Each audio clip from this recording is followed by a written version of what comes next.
Ready to break into a rewarding career? Elwood National Forge can help. Elwood National Forge produces critical defense-rated parts to all branches of the United States military, meaning each day our employees are doing their part to support the men and women protecting our country. With multiple positions currently available and several career paths to choose from, Elwood National Forge offers on-site and on-the-job training, competitive pay and benefits, including 401k and insurance that start the date of hire, paid time off, and long-term job security. We'd love to support you in building a career. To learn more about becoming part of the Elwood National Forge family, visit enfjobs.com.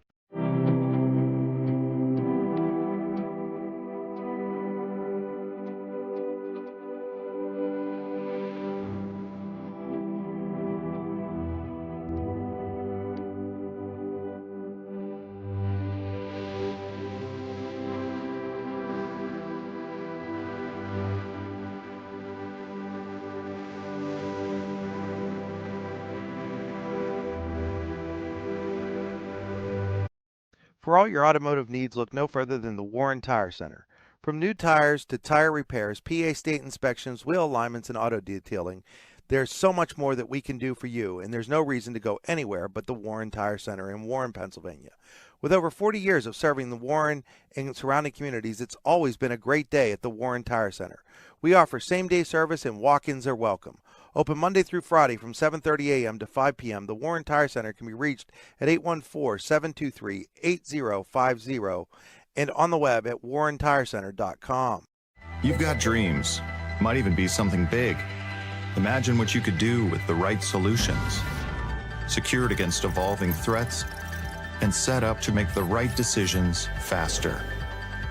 At Acrisure, we help protect and grow everything you've worked so hard to build. We are the brightest people using the best of technology. We are an extraordinary advantage for you. We are Acrisure. Here at the Warren County Chamber of Business and Industry, we like to focus on our community and help our local businesses expand and succeed. Why join WCCBI? Not only do we offer a way for local businesses to grow and prosper, but we also provide business development, community involvement, and member benefits. Becoming a member of WCCBI includes benefits such as networking and ribbon cutting. Become a member or to see additional information, visit WCCBI.org today. With locations in Shippenville and Tionesta, Tionesta Builder Supply is a full-service home improvement center specializing in everything you need to build or remodel your home. From power tools and accessories to paint and sundries and general hardware merchandise, Tionesta Builders has everything you need to get your project done quickly. Find out more at tionestabuilders.us and like them on Facebook. At AGI Industries in Clarendon, our state-of-the-art fabrication facility brings your custom-engineered products to life. With cutting-edge machinery and skilled professionals, we deliver precision-crafted solutions tailored to your needs. From trench box and storage container rentals to sandblasting, refurbishing, and painting equipment, plus expert metal fabrication, compressor stations, filters, separators, ASME vessels, and pig loaders, AGI Industries is your one-stop shop for quality and innovation. Call 814-728-6050 for more information or to secure a rental.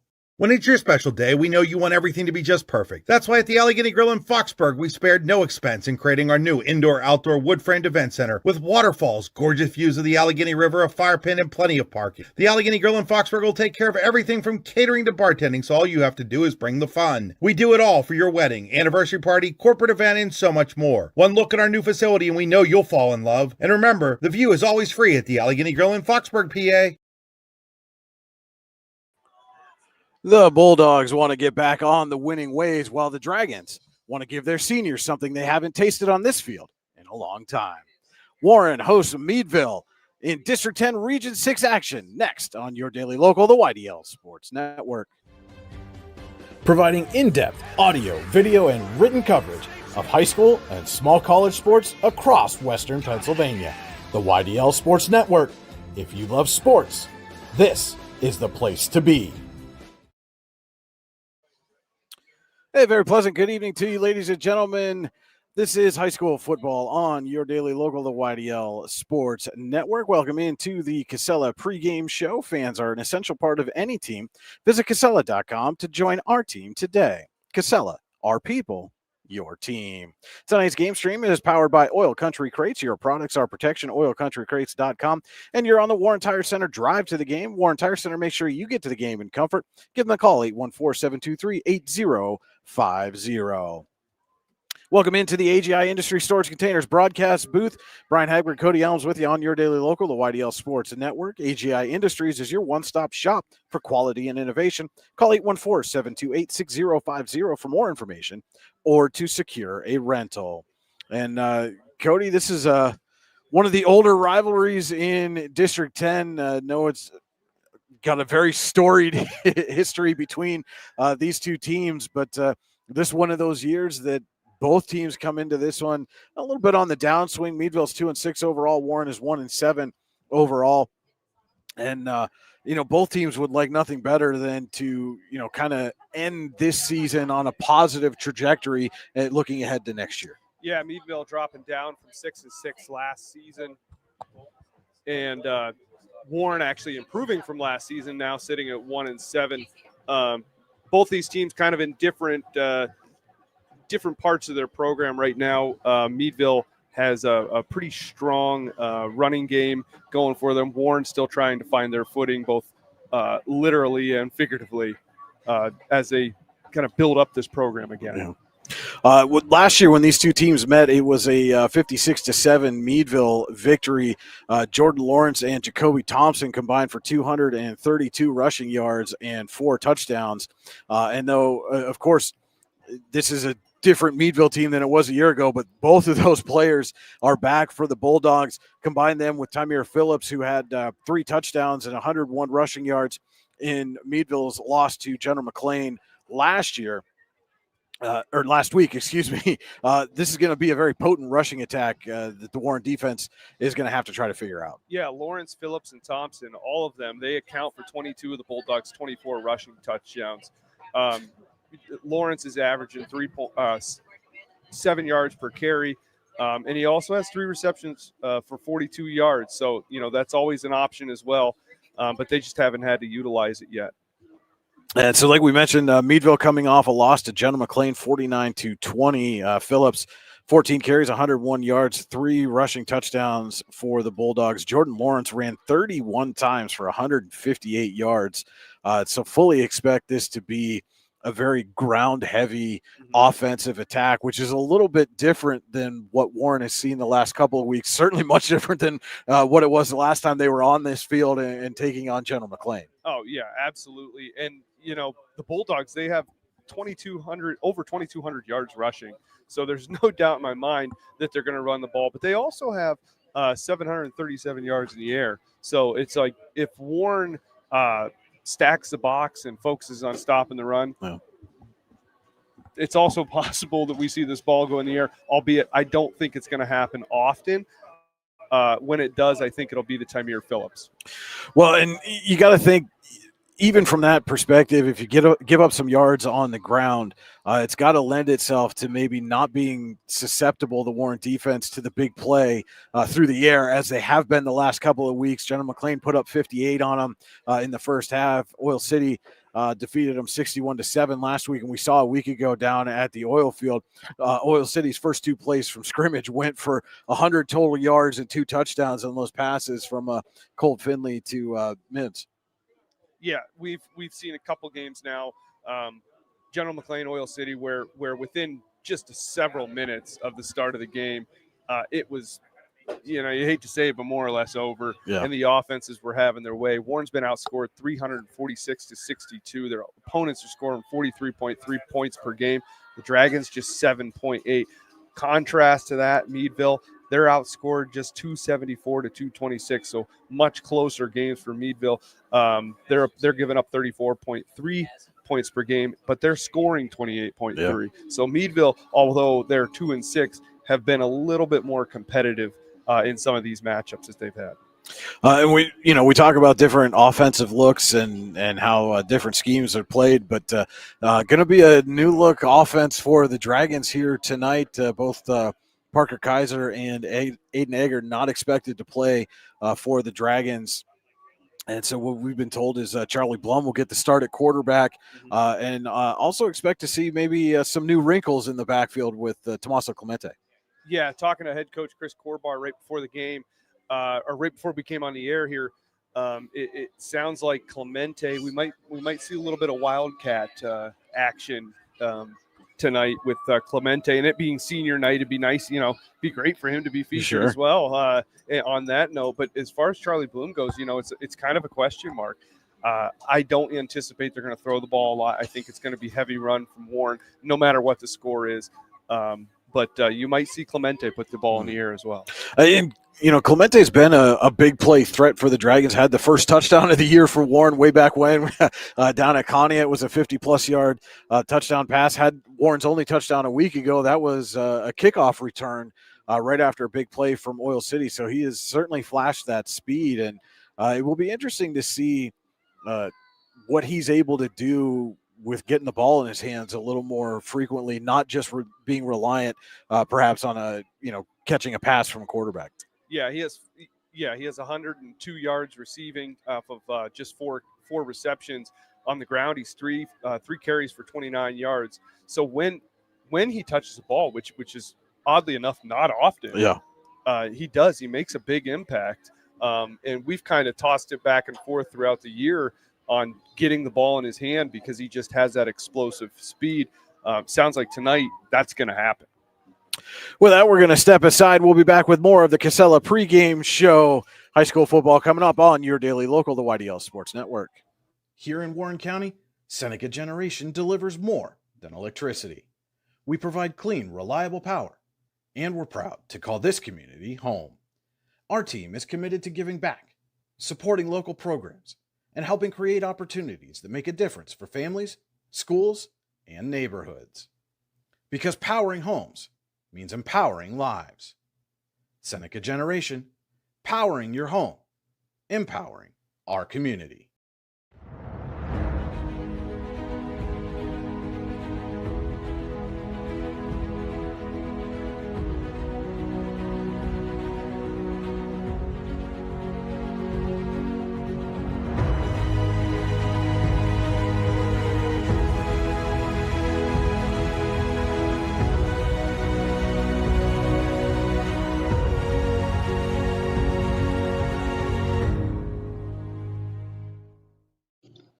Icy Ink Screen Printing and Embroidery offers screen printing and embroidery on apparel as well as on cool gear like backpacks, window decals, and engraved tumblers.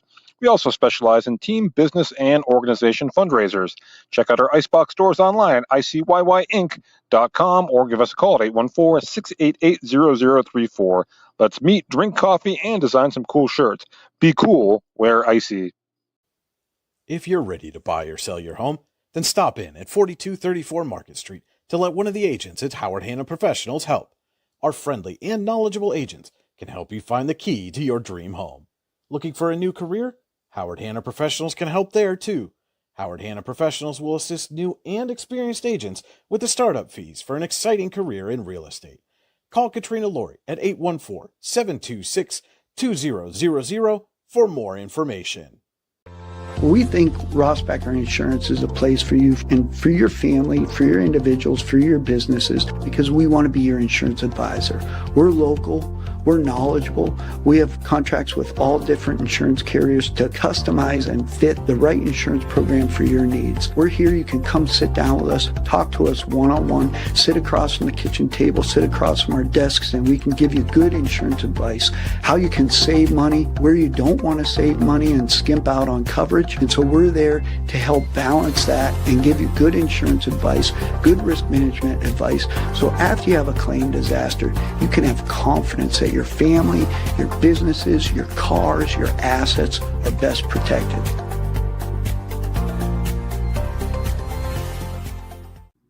Make 2025 the year you take the next step in your career with the Clinical Medical Assistant Program or Professional Development Seminars at the Warren Forest High Ed Council.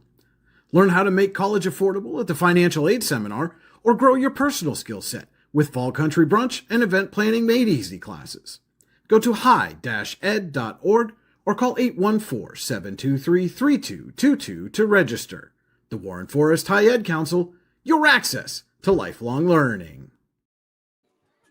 Welcome back into the Casella pregame show. Just about 13 minutes away from the opening kickoff. Warren and Meadville into District 10 Region 6 matchup high school football on your daily local in the YDL Sports Network.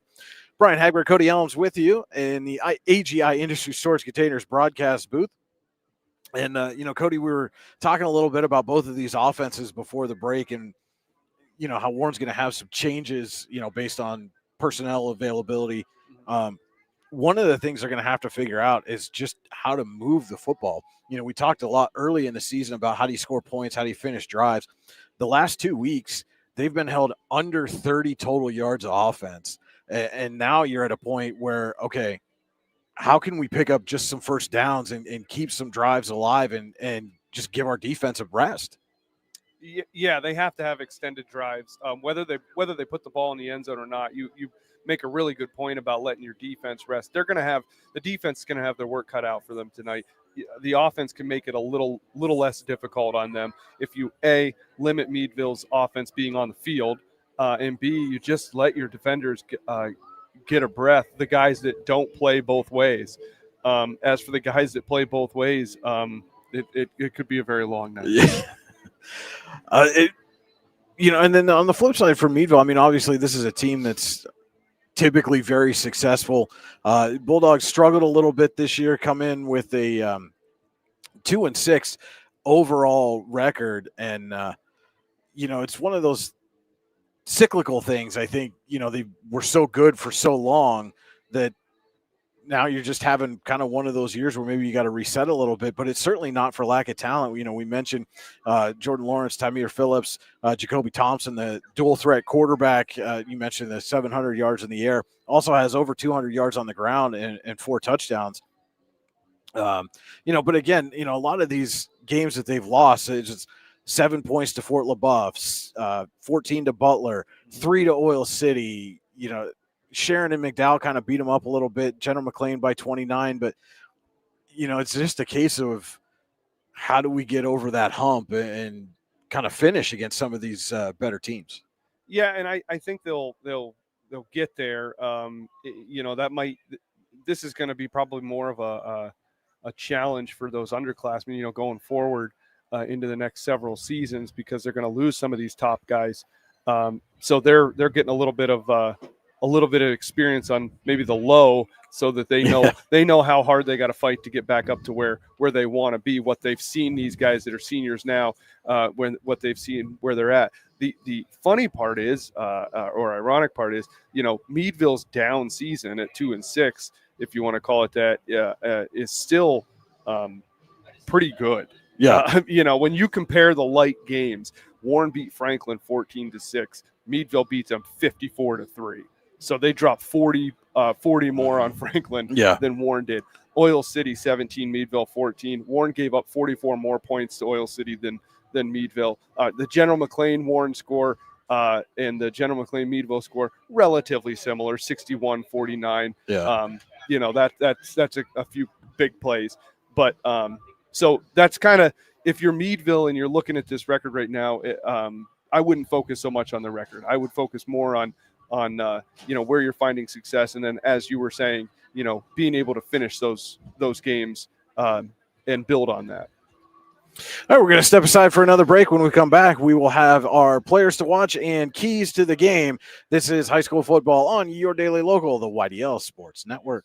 Founded in 1978 and headquartered in Warren, Pennsylvania General Energy has become a leading oil and natural gas producer in the Appalachian Basin.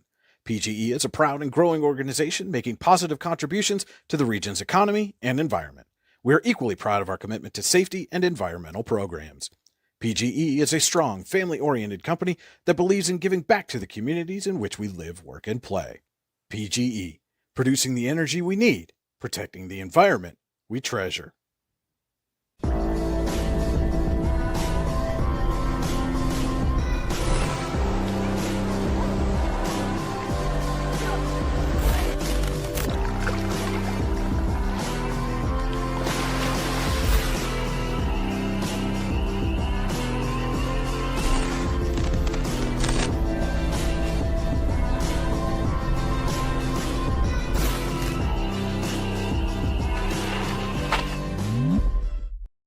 Allegheny Electric Service of St. Mary's has been providing industrial and commercial electrical solutions for over 35 years. They offer complete design, build, installation, and maintenance of automated systems for a variety of industries. Allegheny Electric designs and installs wiring and lighting for any size project, big or small. And when you find yourself in a jam, they'll get your machine or facility back up and running in no time. Call Allegheny Electric Service at 814-781-1940 or visit AlleghenyElectric.com.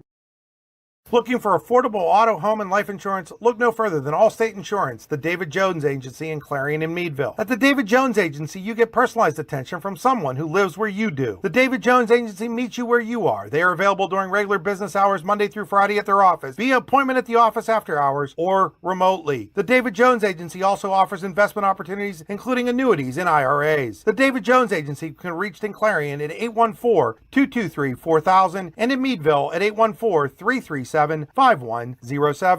Whether retirement is just around the corner or years away, John Bongiovanni, Lucas Slazak, and Adam Jack of Generational Wealth Management in Erie and Bradford are here for you. John, a Forbes-recognized best-in-state wealth advisor, Lucas and Adam provide customized investment advisory solutions and retirement planning services. Generational Wealth Management offers world-class investment services and internationally recognized insurance products from Northwestern Mutual, an industry leader. The Generational Wealth Management team provides a high level of expertise and service to their professional and business clients. Contact the Erie office at 814-651-0838 or the Bradford office at 814-368-4065 or check them out online at gwm.nm.com.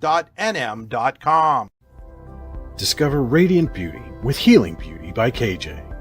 Our natural, cruelty-free skincare line harnesses the power of nature to nourish and rejuvenate your skin. From hydrating serums to soothing creams, find your perfect routine.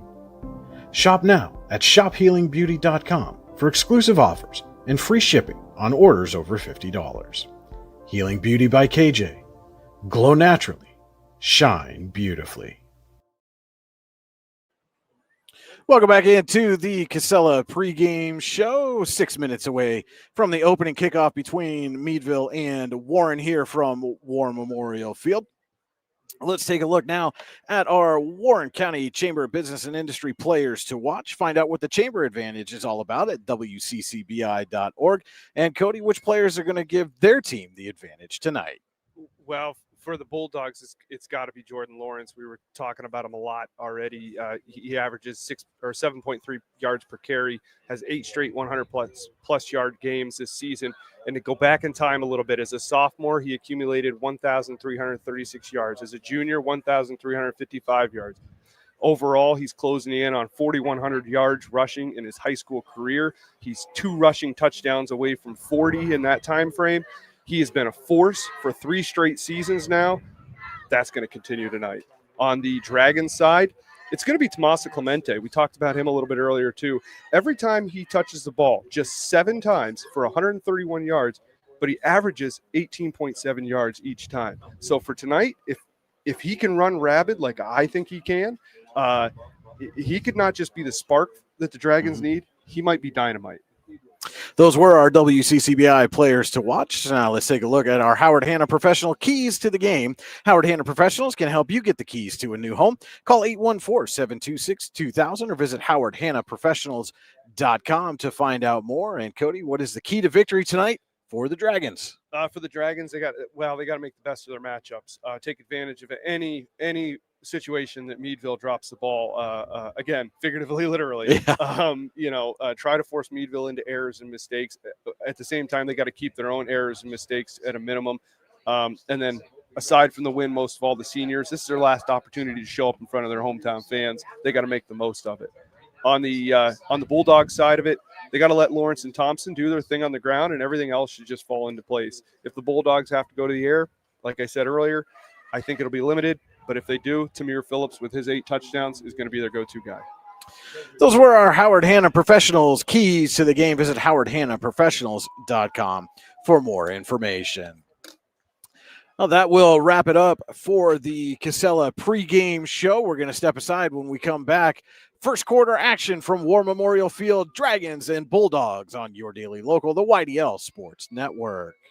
Golfing at one of the prettiest golf courses around is what you get when you play around at Hunter Station Golf Club just outside of Tonesta. Located in the Allegheny Mountains with a spectacular view of the Allegheny River, Hunter Station offers something for everyone. The rolling hills of the front nine, coupled with a back nine situated along the banks of the Allegheny River, create some of the best views in all of northwestern PA. And when you're done with your round, enjoy a delicious meal or a cold drink in our restaurant and bar. Looking for a place to stay? Hunter Station has you covered there too with play and stay packages. Find out more at hunterstation.com. Need plumbing, heating, or air conditioning services in Western PA? Then call Luton's Plumbing, Heating, and Air Conditioning in Clarion today at 814-226-8695. At Luton's Plumbing, Heating, and Air Conditioning, we believe that a service-oriented business like ours should give you quality care and a quick response time. That's why we stand on our promise, offering you reliable 24-hour service that gets your job done right when you need it. We can also be found on the web at lutonsplumbing.com. Again, that number is 814-226-8695. Craft beer, craft food, craft service. You get it all and more at Station 101 in DuBois. Whether it's a relaxing evening with friends at Cozy Family Dinner or that special night out with someone unforgettable, Station 101 is the place where memories are made. Dive into a new American culinary journey where every bite is made with premium, farm-fresh ingredients. Quench your thirst with our impressive craft beer lineup, 12 brews on tap, over 120 bottles to explore. From the first sip to the last bite, Station 101 delivers an experience that's anything but ordinary. Station 101 in DuBois, PA, crafted for you. Have a fender bender? We can mender at Park Avenue Motor Car. Bring your vehicle to Ron and the crew at Park Avenue Motor Car, 7 South Carver Street in Warren, or call 814-726-9728. Park Avenue Motor Car, proudly serving Warren County for 30 years. Wise Eyes of DuBois and St. Mary's are premier eye care facilities here in our Tri-County area. Their offices and eye care team are dedicated to providing excellence in patient care, eye education, and optical services. Dr. Greg Lineski is a leader in clinical eye care involving eye and vision disorders. Dr. Lineski takes the time to explain the results of your eye exam, describes your options, and listens to your eye care needs, because maintaining good eye health is an ongoing partnership at Wise Eyes of DuBois and St. Mary's. Are you transporting steel or other unique products? Then you need to check out Oil Country Crates. Oil Country Crates supplies certified wood crates or pallets for shipping steel and other products. Oil Country Crates can ship crates throughout the United States and overseas as well, thanks to their ISPM 15 inspection stamp. Oil Country Crates is dedicated to providing prompt and reliable services to all of its customers while abiding to all shipping regulations. Find out more at oilcountrycrates.com. Oil Country Crates, your products, our protection.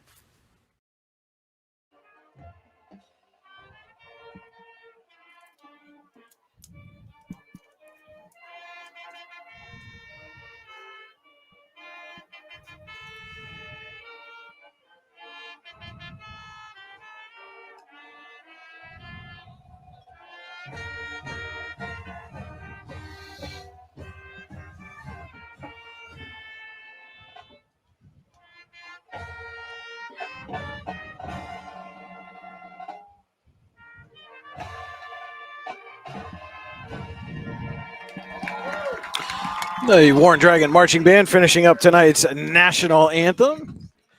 We're just moments away from the opening kickoff. Warren and Meadville from War Memorial Field. Brian Hagberg, Cody Elms with you on your daily local, the YDL Sports Network. Want to let you know our first quarter tonight is brought to you by Elwood National Forge. It's never too soon nor too late to set another goal or dream another dream. If now is the time for you, Elwood National Forge can help. With multiple positions currently available and several career paths to choose from, Elwood National Forge offers on-site and on-the-job training, competitive pay, and benefits including 401k and insurance to start the date of hire, paid time off, and long-term job security. To find out more about becoming part of the Elwood National Forge family, visit enfjobs.com. Tonight's game also being brought to you in part by the Lander Hope Clinic Medical Care. For your whole family, call 814-593-0011 or visit landerhopeclinic.com to request an appointment. And your view of the field tonight is brought to you by Venango County, where there's always something to see and do. Visit them online, venangocountypas.gov.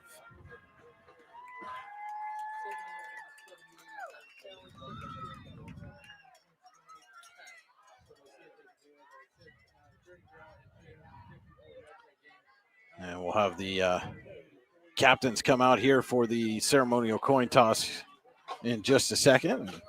Brian, one thing that we didn't really discuss in the pregame was that with Egger out, it's expected that Aiden Corbett's going to get a lot of playing time, which is where he started the season out. So he's gonna these last couple weeks potentially finish the season as the feature back, and it's also a little bit of an opportunity for him to end this year maybe on a positive note, and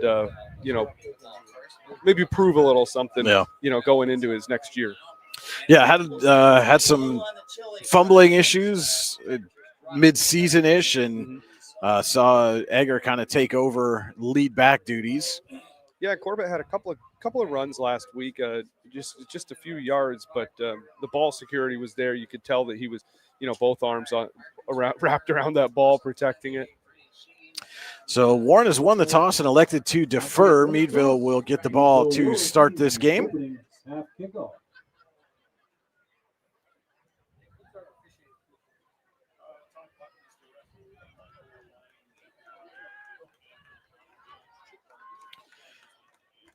While they get set, we're going to step aside for 30 seconds.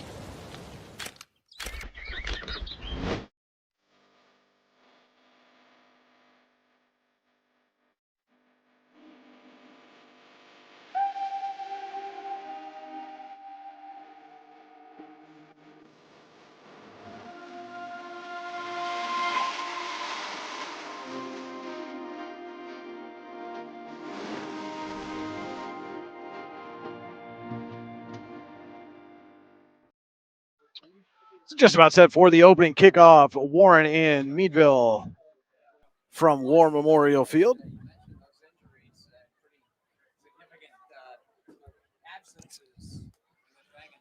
And Tymere Phillips, Jordan Lawrence back deep to receive for the Bulldogs. Charlie Blum will kick it off for the Dragons. Tymere Phillips has 2 kick returns for touchdowns this season already, and the Dragons have had some struggles in special teams. Kick is away, and it's going to be taken by Phillips at the 20. And Phillips on his horse, one man to beat. And Tymere Phillips going to take the opening kickoff, 80 yards for the Meadville touchdown.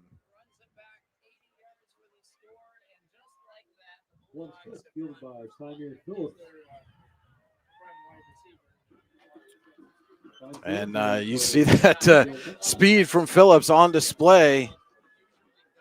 13 seconds into this one, and Meadville with a 6-0 lead, the extra point pending.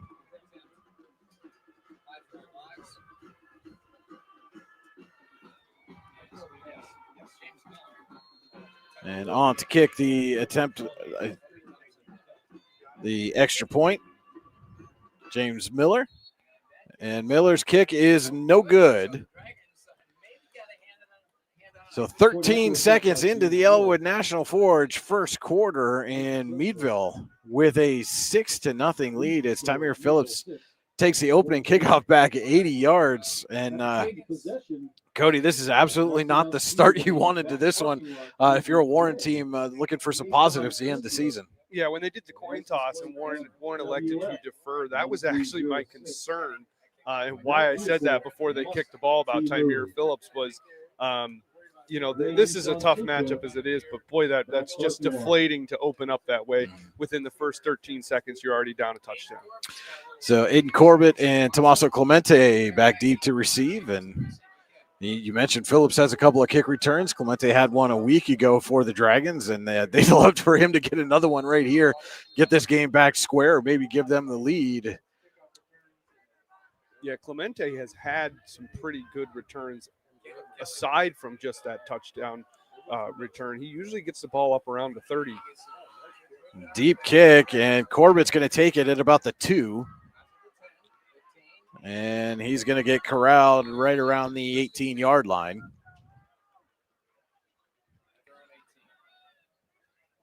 And so first chance for this Warren offense to see if it can put a lengthy drive together. And they mark him down at the just shy of the 19.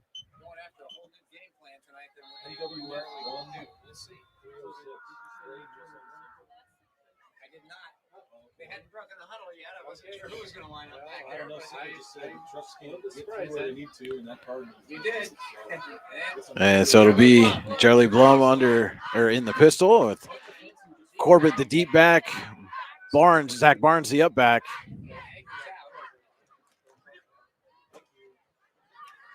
And pitch is to Corbett, and then a reverse to Clemente, who's in the open field. Tommaso Clemente looking for a block. Down to the sideline and taken out of bounds. Block in the back. And there's a flag. It's up here around the 50. Up here around the 50. Yeah, I watched it as it happened, unfortunately. Clemente was already passing Chris Orth with the block in the back. And they're going to call him a hold, so there was a block in the back. Little beneficial there, I guess. But still, in that one play, Clemente gained more yards than Warren has as a team over the last 2 weeks. Yeah. That's a 26-yard pickup for Tommaso Clemente on the first play from scrimmage. Now out at the Warren 45, 1st and 10. Ty Nesta Builder Supply first down for Warren. And give is to Corbett. Corbett weaves his way off left tackle for a 7-yard pickup.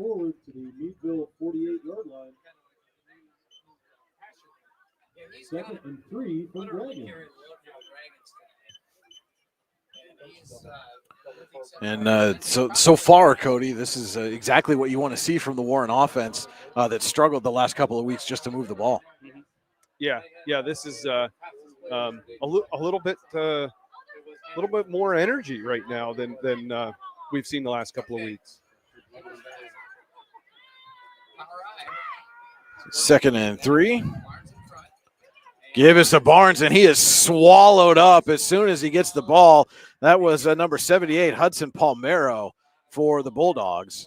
Inside handoff to Zach Barnes. Tackle for a Loss of 2.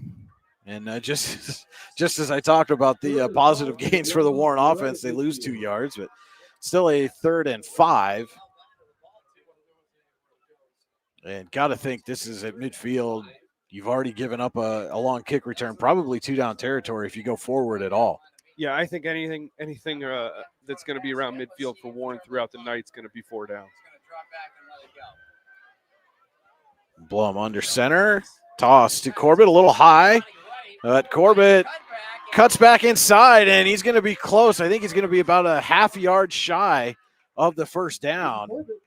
They're going to mark him down exactly at the 46, so it is a full yard. Need to get to the 45, but again, and they well, and it's hard to tell now with Blum playing quarterback. He's still on the field. He's the normal punter as well.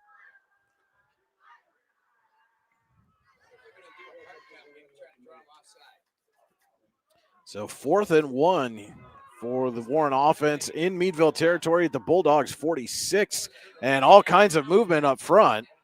And it is a false start against Warren. So now a bit of a decision here for Chris Corbar, and it looks like he's going to send the punting unit out.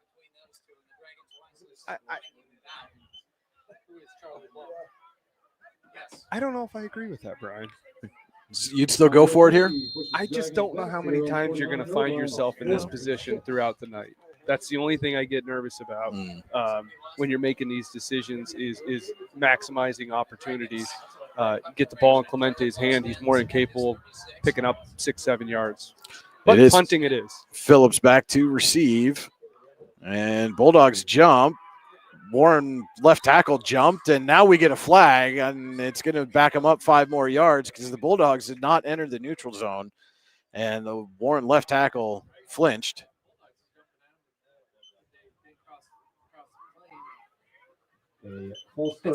And so now it's definitely a punting situation, 4th and 10, or 4th and 11, I should say. But And so now Blum with his heels at the Warren 31. Going to punt to Phillips. A little rugby style, and he shanked that one. It's going to go out of bounds and nearly took out one of the Warren cheerleaders here. Yeah, I think Blum might have been expecting a little more pressure than what ended up happening. And they're moving all the way up to the Warren 47. So a net of 3 yards. You might have been better off just going for it at that point, Cody. Meadville will take over at the Warren 47. Yeah, and what we saw last week with Oil City, we gave Blum a lot of props for his punting. All season long, he's been an excellent punter. But last week, he was feeling a lot of rush from Oil City, and you can maybe see the remnants of that a little bit. And so they send him in motion, and Thompson looking to throw. Got him in wide open. It is Phillips again, 47 yards for the Bulldogs touchdown. And just like last week, one play, and the Bulldogs are in the end zone. And Meadville probably saw something on film there that Oil City exploited against this Warren defense, and the Bulldogs have taken advantage. Phillips gets in the end zone, second time in the Elwood National Forge first quarter, just under 8 minutes to go. Well, you said exploded first, and you were right. That was an explosive play. And this time the kick for Miller is up and good. So does Meadville, 13, Warren, nothing, 7:57 to play. Elwood National Forge, first quarter. It's high school football on your daily local, the YDL Sports Network. In every heartbeat, every helping hand, every moment of care, Warren General Hospital stands as a cornerstone of our community. For generations, families have trusted us to be here today, tomorrow, and always. We're transforming community health and wellness through excellence in quality, safety, service, engagement, and patient experience. Warren General Hospital. So Jacoby Thompson to Tamir Phillips, 47 yards. Phillips with his second touchdown of the Elwood National Forge first quarter, and Meadville has a 13-0 lead over Warren. James Miller on to kick. Clemente and Corbett back deep to receive.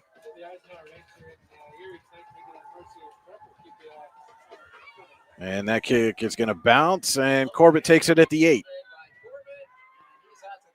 And Corbett spins away from a couple of tackles, gains an extra 3 or 4 yards, close to the 25. About 6 yards further than his previous return. And they're going to mark him down right at the 25. So we saw Warren gained 26 yards on their first play from scrimmage, and then had a nice run from Corbett, and penalties backed them up, and then they had to punt, and the punt shanked when a net of 3 yards, and Meadville was right back in the end zone. Yeah, I think you got to get the ball back in Clemente's hands here. I think he's the only guy right now who's going to be able to outspeed this Bulldogs defense. Give is to Corbett. Going to go off right tackle and gain of a couple. They're going to give him 4 on the carry, so out to the 20, or excuse me, 3 out to the 28. Makes it a second down and 7.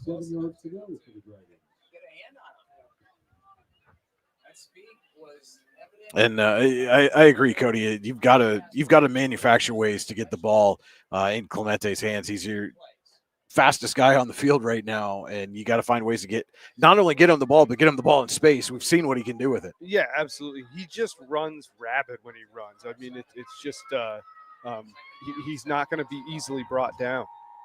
It's Chris Orth split to the near side, and they give it to Corbett again, and he's going to try the left side. And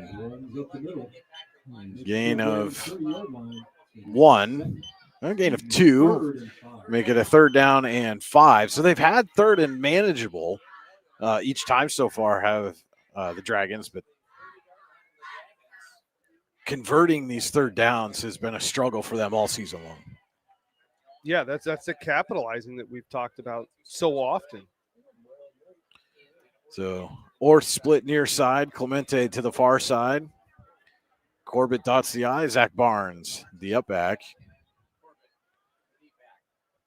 And Blum looking to throw for the first time, under pressure, and he's just going to throw it away as Orth was in the vicinity, but was well short of where he'd have been able to get to it. That will bring up a 4th down and 5. So you have a quarterback in there right now that has not thrown a pass all season. I think if you're going to put the ball in the air, it's going to have to be quick. Yeah. You're going to have to drop back and let it rip. Rolling out long developing plays. I just don't think you're going to have the time, and he's not accustomed to dealing with throwing under pressure. So Blum on to punt. Phillips back at his own 30 to receive. A little bit of a high snap, and now Blum going to roll out, and he gets a better kick away. And it bounces and takes a Warren roll right down to the Meadville 29. And so a better punt from Blum will put the ball back in Meadville's hands. 5:56 to play. Elwood National Forge first quarter. Yeah, and I'm kind of curious. I don't recall from the previous games Blum taking that 2 or 3 steps to the right for a clear passage. If he did, it might have been warranted in some games. I don't think he has to do that in these games, and it's allowing the Bulldogs to actually get more pressure than what they could be. So Lawrence the back. They send Phillips in motion, and they give to Thompson. Off right tackle, picking up some blocks. And Lawrence, crosses midfield and gets out to the Warren 47.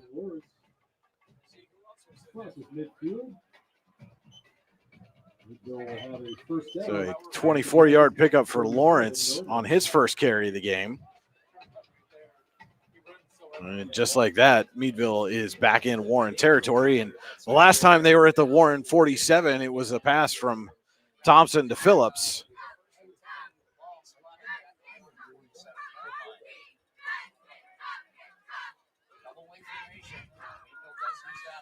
Send Phillips in motion, and they give to Phillips. Phillips waits, delays, and Phillips off to the races for the 3rd time tonight. Tamir Phillips gets into the end zone, but hold on. We've got a flag at the 42. It's a hold against Meadville, so we'll take that 6 off the board. Yeah, Phillips trying to score every Yeah. facet of the game. And that little hesitation, he waited for the lane to develop, and as soon as it was there, it was like 0 to 60 in 0.2 seconds for Phillips. And so the penalty puts Meadville back at its own 47.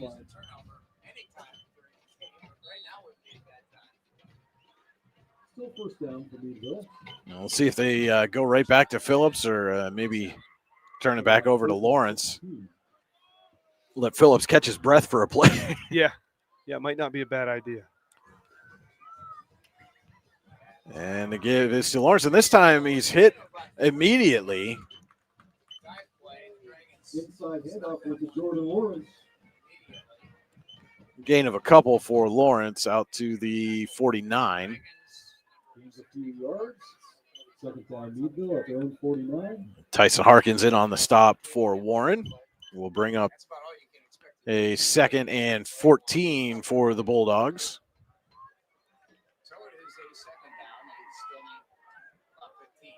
Phillips in motion, and they give to him. And Phillips weaving his way through and then gets thrown down along the sideline. And it's going to be a 3rd and about 2 coming up for the Bulldogs. 39-yard line. It's going to be 3rd down, 2 yards to go. Stuttering back they have with Lawrence and now with Phillips. All right, Thompson will be under center. That's Phillips in motion. Give is to Lawrence, and Lawrence is going to have enough for the Tionesta Builder Supply first down out to the Warren 31. Makes it to the Warren 31-yard line. It's a Meadville first down. And this drive is being built by Tionesta Builder Supply. Visit them online, tionestabuilders.us. 4:10 to play. Elwood National Forge first quarter. Meadville leading 13-0.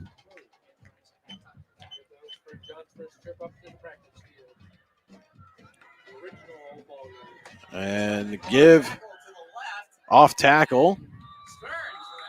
And that was Wyatt Stearns on the tackle there of Benjamin Howe on the carry. Benjamin Howe on the carry. Game about 5. And a nice stop there by Wyatt Stearns. And Cody Wyatt's been part of our broadcast crew for Warren Volleyball this season, and it's been just an absolute pleasure to have with us in the broadcast booth. Brings a lot of energy to those broadcasts for sure. He is an entertaining character, that's for sure.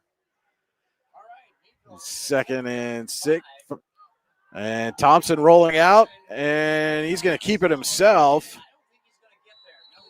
And he's going to get stacked up at the 24. Rolling toward the right.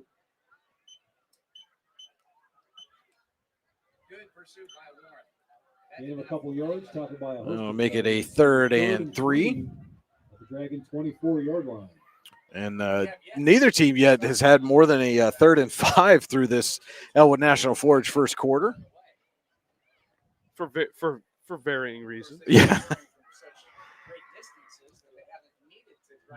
3rd and 3 now for Meadville. And Thompson rolling. And he's firing for the end zone. And it is caught. Guess who? Tymere Phillips.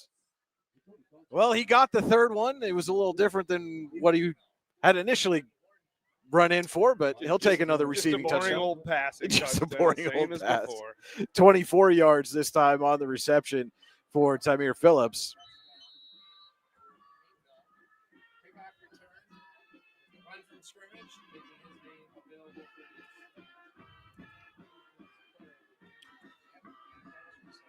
And so Miller on to attempt the extra point, and it is good. So that'll make it 20-0. Meadville leads, 2:26 to play. Elwood National Forge first quarter high school football on your daily local, the YDL Sports Network. Craft beer, craft food, craft service. You get it all and more at Station 101 in DuBois. Whether it's a relaxing evening with friends at cozy family dinner or that special night out with someone unforgettable, Station 101 is the place where memories are made. Dive into a new American culinary journey where every bite is made with premium, farm-fresh ingredients. Quench your thirst with our impressive craft beer lineup, 12 brews on tap, over 120 bottles to explore. From the first sip to the last bite, Station 101 delivers an experience that's anything but ordinary. Station 101 in DuBois, PA, crafted for you. Jacoby Thompson to Tymere Phillips, 24 yards this time, and Meadville has a 20-0 lead, and Phillips has had a hand in every touchdown so far for the Bulldogs. A kickoff return on the opening kickoff of the game and a couple of receptions. Yeah, it's Tymere's world. We're just living in it, Brian. And that's the 2nd straight week with 3 touchdowns for Phillips. And Corbett's going to take the kick and gets across the 25 to the 26. Well, little by little, Corbett's returns are getting further and further up the field. No. Well, and you're definitely seeing, Meadville intentionally kicking away from Clemente back there, and saw in the first play from scrimmage exactly why. Yeah, absolutely. They know he's going to be a playmaker, and they're going to avoid him at all costs. And don't forget, those of you Warren County fans, a big one up in Erie is Eisenhower is at Mercyhurst Prep, potential share of the Region 3 title on the line there between the Knights and the Lakers. You can see that game on the Your Daily Local and YDL Sports Network YouTube channels. Blum now in the pistol, and the give is to Corbett. And he carries a couple of defenders out to the 30-yard line. 4-yard gain for Aiden Corbett. And he certainly seems to be welcoming this kind of workhorse role tonight. Has had some tough runs so far. Well, we were talking about it before the game started. It's just that he's probably, I have to assume, viewing it as this is a kind of a tryout. Yeah. Going into next year, I want to leave a good impression, leave everybody knowing that I can carry, whatever load is put on me. So Clemente split out to the far side. Blum sends a man in motion. That's Orth. And we've got a flag as Corbett takes a carry out across the 30. Running right, made it to the 32-yard line. Penalty marker. But that is an illegal procedure against the Dragons. And we've got a late flag.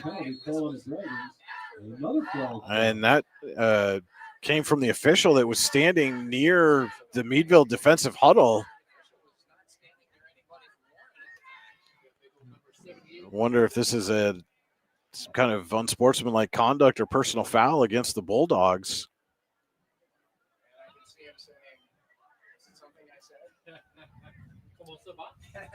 But though the officials talking to the Meadville players. Obviously, they were more talented team athletically tonight. Why do you want to hurt your team like that? I don't know what he said, but he couldn't have been very kind. So we'll have to see. They're going to mark off. They have not indicated what the second penalty flag was yet. So they're gonna assess the penalty against Warren first, and now the dead ball is an unsportsmanlike conduct against Meadville, and so that is going to cost the Bulldogs 15 yards, and that is enough for a Tie Nesta Builder Supply first down for Warren. At least that's what they've indicated. Yeah, they're going to put the ball right at the 40-yard line. So that is a Tie Nesta Builder Supply first down for Warren. First and 10 Dragons with a minute 21. Minute 21 to play. Elwood National Forge first quarter.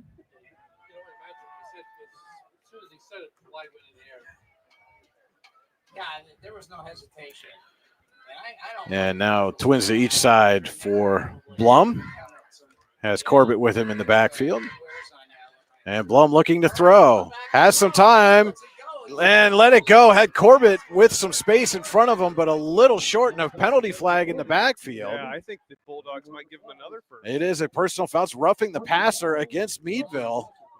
Hey, the best thing for an offense is when the defense gives you back-to-back first downs. Yeah. And so they're going to mark that one off. And that is going to put Warren in Meadville territory for the second time tonight. Dragons are unable to convert the first time they crossed midfield. Now they're at the Meadville 45. Well, they need to keep their focus right now and not get penalized themselves. I believe they had back-to-back penalties, which knocked them back 10 yards on their own side of the field. So does a Tie Nesta Builder Supply first down. And Warren broke the huddle way back at like the 25 and now running up to the ball with 8 seconds left on the play clock. And fakes the pitch is Blum, and Blum's going to keep it himself and sends a hit right inside the 40.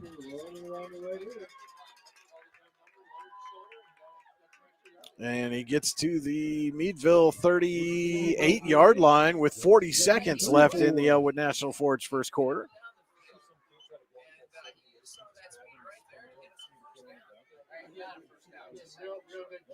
So call that a 7-yard gain for Blum. We'll bring up a second down and 3.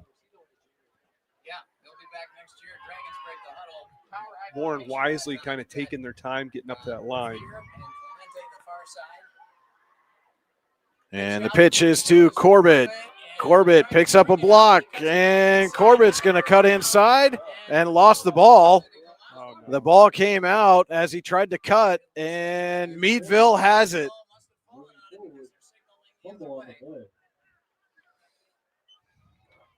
And there it is, Cody. That fumbling issue rears its head again. And a promising drive for Warren ends at the Meadville 38 with a turnover and 1.2 seconds left in the Elwood National Forge first quarter. Yeah, that's just unfortunate for Corbett, unfortunate for Warren. Able to make some progress into Meadville territory with a little bit of help from the Bulldogs themselves. And Phillips takes a little wide receiver screen, and he gets pushed out of bounds at the Warren 43. And that will be the final play of the Elwood National Forge first quarter. Your score, Meadville 20, Warren nothing. High school football on your daily local, the YDL Sports Network. Ready to break into a rewarding career? Elwood National Forge can help.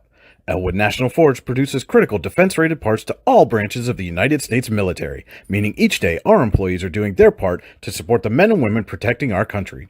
With multiple positions currently available and several career paths to choose from, Elwood National Forge offers on-site and on-the-job training, competitive pay and benefits, including 401k and insurance that start the date of hire, paid time off, and long-term job security.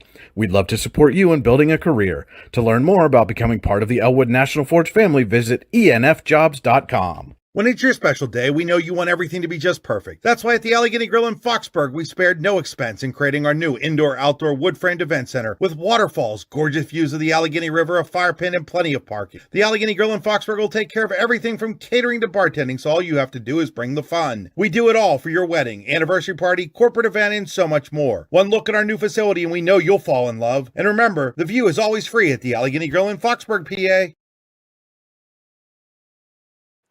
Back here at War Memorial Field, just about set to start the Varskety Holdings second quarter. Meadville leading Warren 20-0. Bulldogs have the football following a turnover at the Warren 43. And give is to Lawrence, and he bounces off a tackle trying to get to the sideline, and he does, cuts back inside, and Lawrence gets down inside the 30-yard line. Companies within the Varskety Holdings Group include Phoenix Sintered Metals, Superior Energy Resources, Allegheny Electric Service, and Varskety & Son Incorporated. Find out more at VarSketyHoldings.com.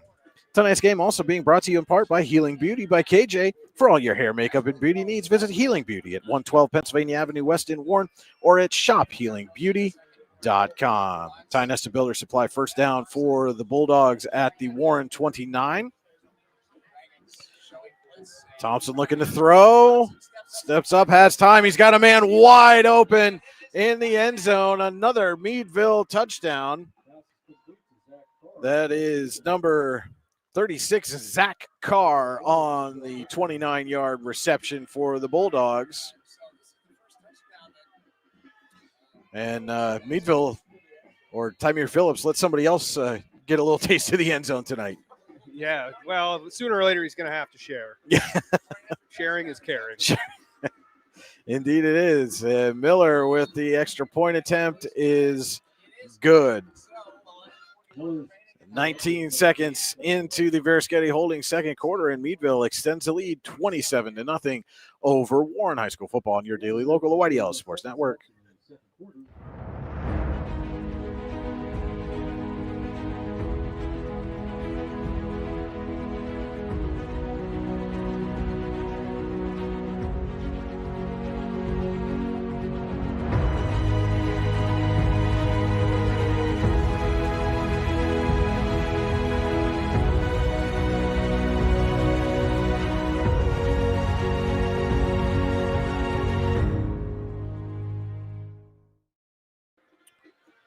Zach Carr on a 29-yard reception extends Meadville's lead 27-0 over Warren. Brian Hagberg, Cody Helms with you on your daily local, the YDL Sports Network. We mentioned there's a big one going on up in Erie, Eisenhower, and Mercyhurst Prep.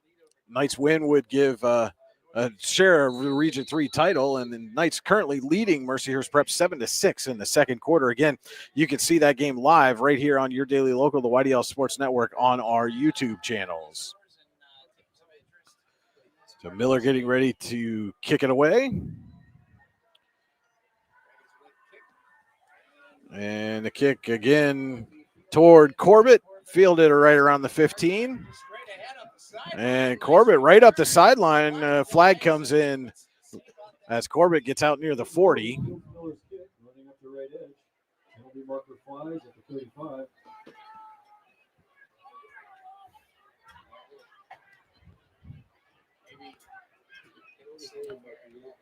The initial return has Warren at the 42. It is a hold against the Dragons, so they'll back up a little bit.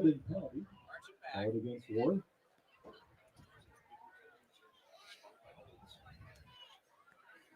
And again, those are the mistakes that a struggling team can ill afford to make. Yeah, they need every yard they can get, and then some. On the Bulldog side, Jacoby Thompson, he's 4-4, 119 yards here just under a minute into the second quarter. So Warren takes over at its own 25. So it'll be Clemente and Orth splitting out to the near side. Corbett behind Blum in the pistol. I think he hit Clemente with a quick pass. And it is give to Corbett, and he's not going to go anywhere. Slammed down in the backfield. That was Palmero again on the stop for the Bulldogs. And a loss of a yard. One on the play, second 11 for Warren at the 24. So it's the second down and 11 for the Dragons. Blum runs the play in. And again, no Kaiser, no Parker Kaiser, no Aiden Egger for Warren tonight. Two of their big offensive weapons. And we thought maybe we'd see a little bit more Wildcat kind of stuff with Clemente. They gave it to him on the first play from scrimmage, went for 25 plus, and then he hasn't touched it since. And Blum lost the ball. It is on the ground. And Meadville comes up with it. The second straight fumble recovery for the Bulldogs. This one deep in Warren territory at the Dragons 25. And that was on the exchange. Blum was under center on that play. Yeah, he just. And that's just a new quarterback, the center. They're not used to it. And you kind of expect to see that happen once or twice in a game with a new quarterback, and Meadville pounces on it. Bulldogs have a chance here as the Dragons run a player on late. The toss is to Lawrence, and Lawrence has wide open space, will walk into the end zone for the Meadville touchdown. 10 minutes and 22 seconds left in the first quarter. Second quarter. 25-yard run for Lawrence with 10:22 to play. Verischetti holding second quarter.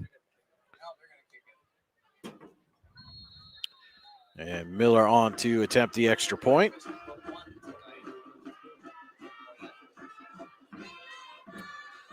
And Miller gets the kick away, and it is good. So again, 10:22 to play. Verischetti holding second quarter. Meadville 34, Warren nothing. Excellence, teamwork, responsibility. Those are the foundations on which Phoenix Sintered Metals in Brockway is built. Phoenix is a Verischetti family-owned powder metal manufacturer committed to being an industry leader through excellence, innovation, and continuous improvement. Phoenix emphasizes employee teamwork as well as responsibility to the community. Like any team striving to be the best it can be, it knows that hard work and perseverance pay off.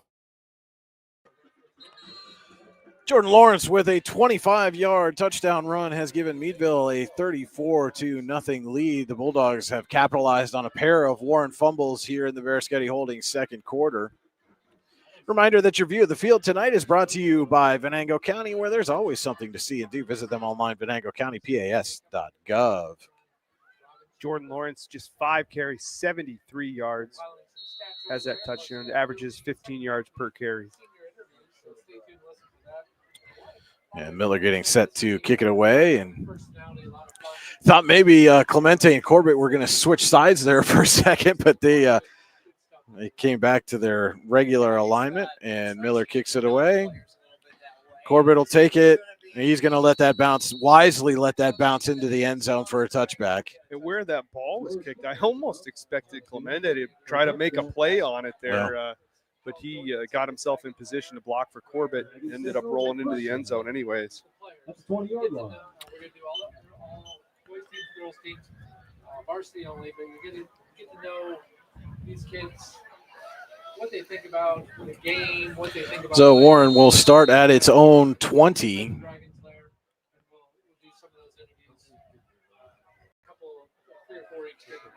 Yeah, I like he was interesting. Yeah, good stuff. A lot of good questions that should stymie and stuff there. Looking to get something going offensively here. It's Clemente, the near side. Oskin Fisticus split to the far side. Had 2 catches in last week's game. And Blum going to keep it himself, avoids a tackle in the backfield, and Charlie Blum has got enough for a Ty Nesta Builder Supply first down out at the 31-yard line. And so that is a bit of a different dynamic that Blum brings to the quarterback position, is that scrambling ability. Yeah, and he doesn't run like a quarterback. He tucks the ball and just goes because, well, he's not a quarterback typically. So, it gives him a little bit of an advantage when he does want to scramble or take off. So first down at the Warren 31 for the Dragons. And again, it's Clemente split near side. Looks like North maybe up top. And the give is to Corbett, and Corbett gains 2 yards. Gains 2 yards. 2nd and 8 for the Dragons at the 33-yard line. And of course, Cody, you see a lot of the Warren players have the pink socks, pink sleeves for Breast Cancer Awareness Month here in October, and a lot of the fans, the flannel panel student section here, all in pink tonight, and a lot of fans are wearing pink. And I saw a lot of the senior parents had pink shirts with their child's face on it. That's pretty creative. Yeah. And we have the Eisenhower Mercy Heroes prep game up, and there's a lot of pink on the sidelines there as well. 2nd and 8 for the Dragons. Give is to Corbett, and Corbett weaves his way through traffic. That's a nice run by Corbett. And it's going to be all for naught as a flag is down, and it's in another illegal procedure against Warren. And again, Cody, you mentioned we're keeping tabs on the Eisenhower Mercyhurst prep game going on up at Mercyhurst University. Knights are still clinging to that 7-6 lead in the second quarter, but it looks like the Lakers are driving down near right around the Eisenhower 30. Again, that game available live for you on your daily local, the YDL Sports Network, on our YouTube channel. So head there to check that out. 9 minutes to go. Verischetti holding second quarter here from War Memorial Field. It's a 2nd down and 14 for Warren.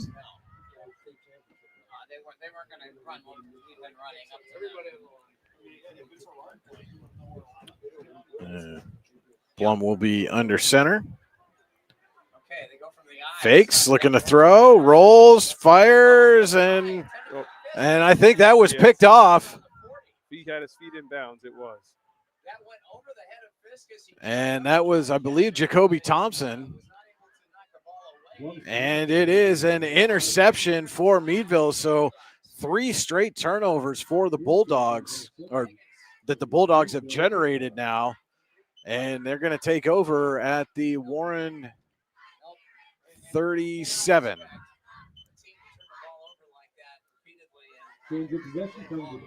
Yeah, and it's just difficult to try to, you're trying to get a drive going here and kind of just keep hurting yourself every drive. So Bulldogs take over at the Warren 37. And Thompson in the gun, looking to throw, has time, fires, and it's incomplete. Was looking for Phillips. Thompson's first incompletion. Second and 10, Meadville On at the the Dragon coverage 37. of that play for the Dragons is number 52, Andrew Hayden. That'll bring up a 2nd and 10 for the Bulldogs. It's 406 yards receiving yards and 5 touchdowns. He also has 5 rushing yards here.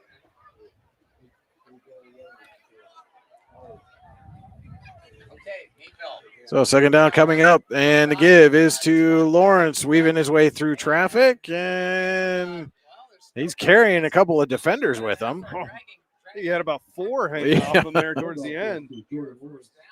And he gets out to the 30, so 7-yard gain will bring up a 3rd and 3. And again, Cody, I don't think either team's had a longer than 3rd and 5 through the first 16 minutes of this first half.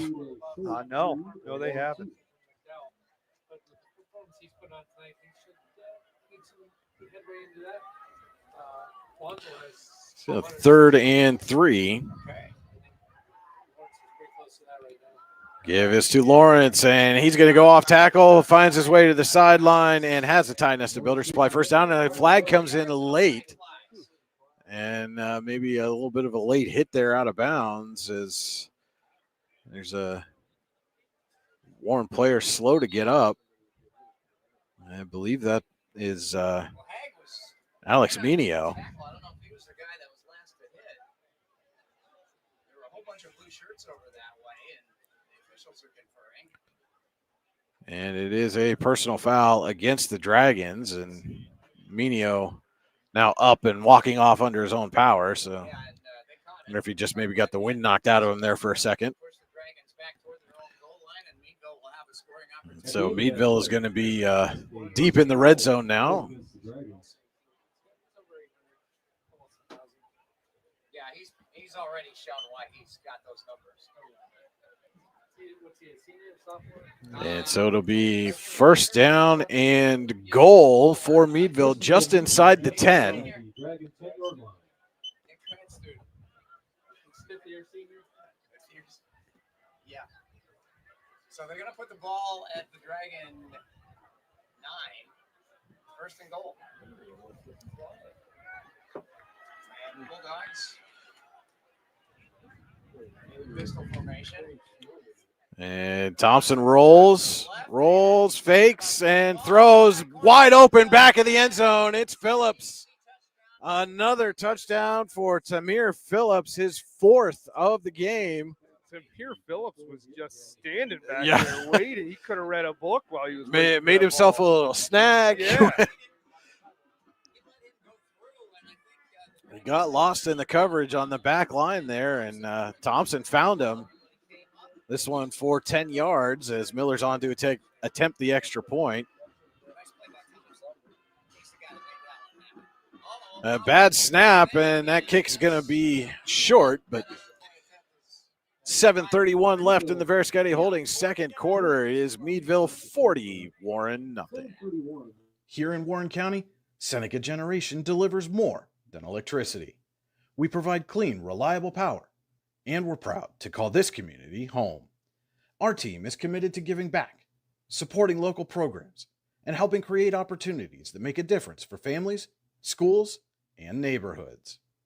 Because powering homes means empowering lives. Seneca Generation, powering your home, empowering our community. So Jacoby Thompson to Tamir Phillips, the 3rd time those two have hooked up in the first half. This one a 10-yard pass, and Meadville leads 40-0. The Bulldogs on 3 straight possessions have generated turnovers, 2 fumbles, and Thompson coming up with an interception on the last Warren possession.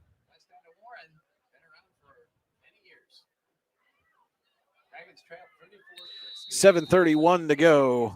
Veriskety Holdings second quarter. It's 40-0, Meadville leading.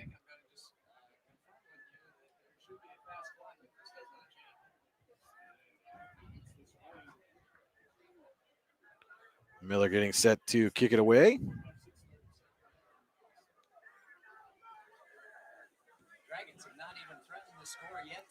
And this one's going to be taken by Clemente at the 9.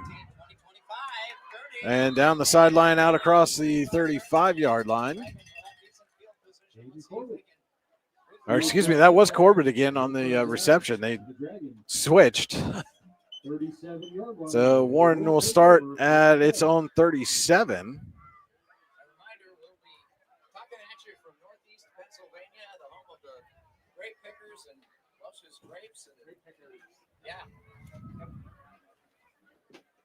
I'm kind of excited to see the Northeast band. Warren, 63 yards on offense off of 14 plays, about 4.5 yards per play. A significant improvement over the last couple of weeks where they ended those games with less than 30 yards of total offense. So. Yeah, and I honestly think they'd have a lot more if they just, between penalties and turnovers, are just killing those drives. And the toss to Corbett, and they tried the reverse again, and it ball's on the ground. And I think Warren came up with it, but Blum now is hurt on the field. Yeah, that play was kind of dead. And one of the Bulldogs is down as well. And Blum now back to his feet. But we're going to take a break here as they tend to that player. It's high school football on your daily local, the YDL Sports Network. For all your automotive needs, look no further than the Warren Tire Center. From new tires to tire repairs, PA state inspections, wheel alignments, and auto detailing, there's so much more that we can do for you, and there's no reason to go anywhere but the Warren Tire Center in Warren, Pennsylvania. With over 40 years of serving the Warren and surrounding communities, it's always been a great day at the Warren Tire Center. We offer same-day service and walk-ins are welcome. Open Monday through Friday from 7:30 a.m. to 5 p.m., the Warren Tire Center can be reached at 814-723-8050 and on the web at warrentirecenter.com. And so that was Zach Carr that was down for the Bulldogs, having a little help getting off the field, but did walk off on his own feet. But the fumble recovered by the Dragons. One of the linemen came over and picked that up, and it will be a loss of 9, so 2nd and 18 coming up here.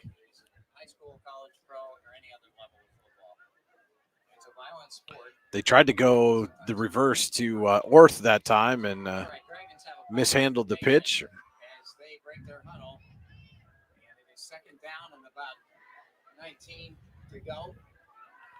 And the toss to Corbett, and he shakes one tackle at the backfield and fights his way forward as Grant May had to come in for a play after Blum was slow to get up. So that's 2 plays in a row, Brian, that the Bulldogs defensive line have been in the backfield almost immediately after the snap. Had Warren not fumbled that ball, I still think it would have been a loss on that play. Meadville had sniffed it out pretty quickly. And this is our first Luton's Plumbing, Heating, and Air Conditioning, 3rd down and long. When you get backed up on 3rd and long, call Luton's Plumbing, Heating, and Air Conditioning to get you moving again. Visit them online, lutonsplumbing.com. So it is 3rd and 18. Blum back in at quarterback. Sends a man in motion. And they will give to Corbett. And Corbett gets across the 40. And another solid run for Corbett. And he has lost his shoe. That's why he's a little slow to get up there. But Corbett's longest run of the night doubled his previous longest of 7. But it will bring up a 4th and 7 and another punting situation.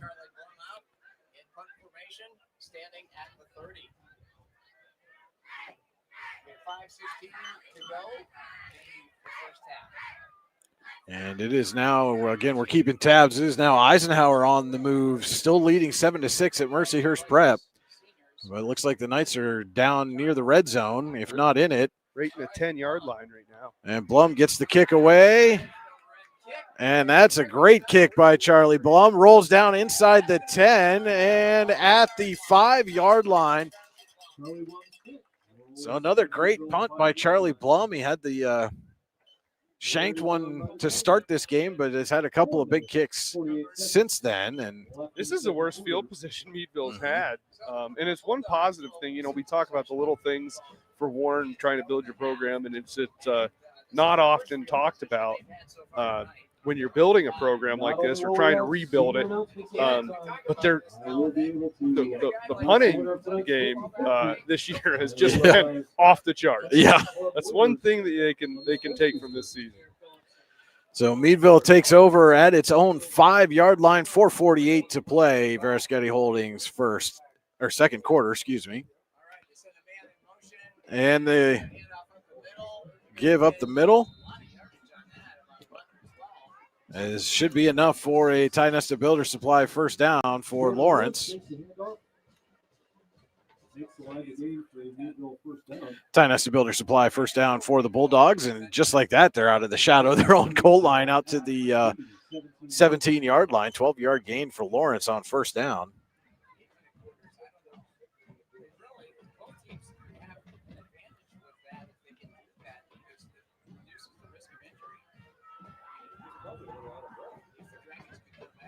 Send a man in motion, give to Lawrence, and Lawrence has some space. Lawrence gets to the sideline, and he stepped out at the 43.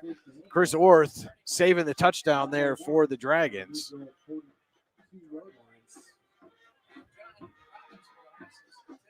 At the 42. First down, Bulldogs.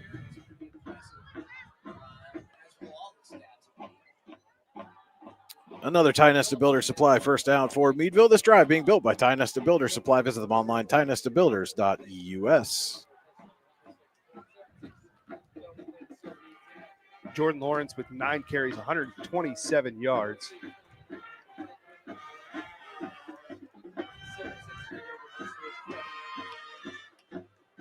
Toss to Lawrence. Lawrence getting to the sideline, cuts back in. Going to add to that. And he's taken down at the 25. The ball came out late, but I think they're going to say he was down. Jordan Lawrence running along the left side. And so now Meadville, 3 plays, Cody, and they're in Warren territory at the Dragons 29. Didn't take a whole lot. No. Or excuse me, they're at the 23. I was looking at where the official was winding the clock, not where they spotted the ball. So 3.5 to play in this first half. And Thompson rolls, looking, fires, and he's got him. And it's Phillips again, his 5th touchdown of the first half. 23 yards from Thompson to Phillips.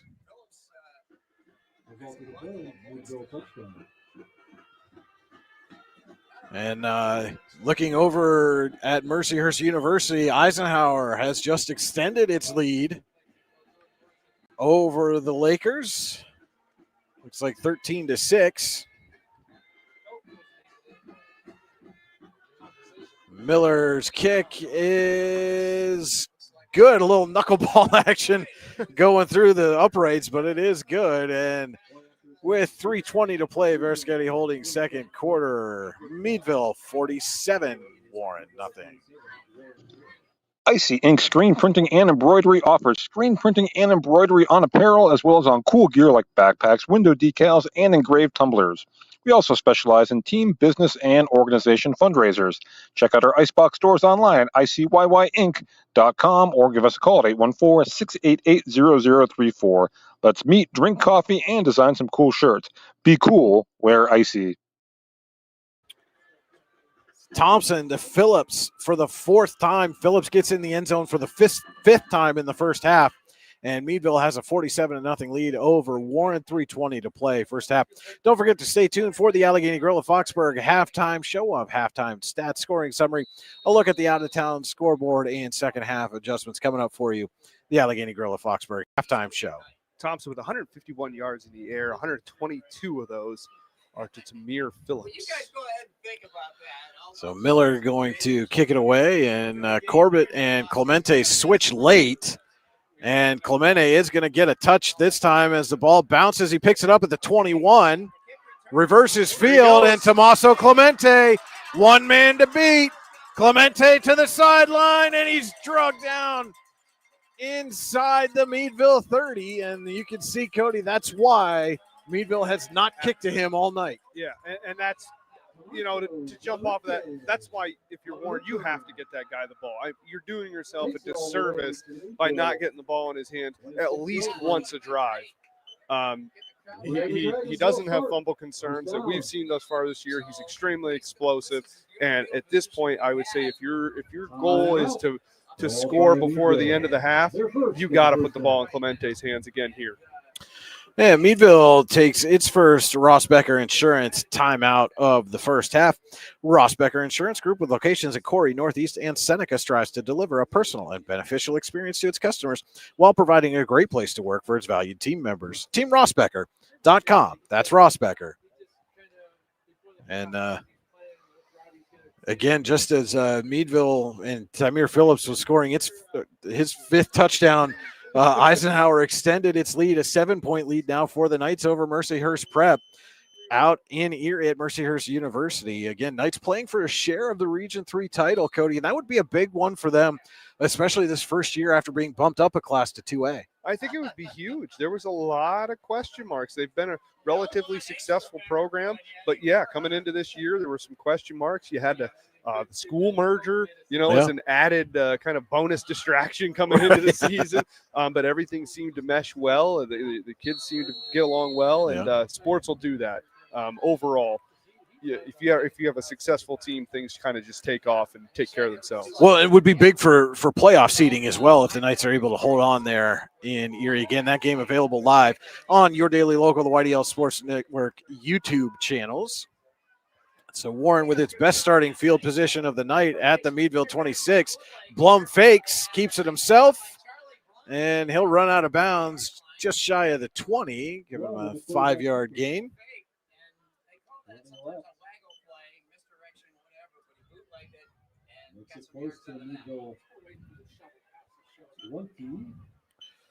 So it is 2nd down and 5 at the Meadville 21. And again, how big would this be, Cody, for Warren, just to get a first half touchdown here after the way this second quarter especially has gone?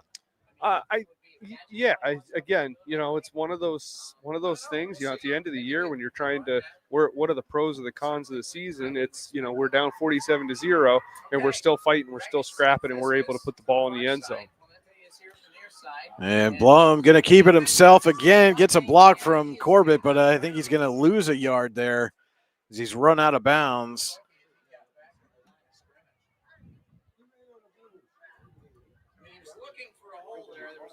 And he actually is going to lose 2. They're going to mark it out at the 23. So that'll make it a 3rd and 7 coming up. 3rd and 7 for Warren.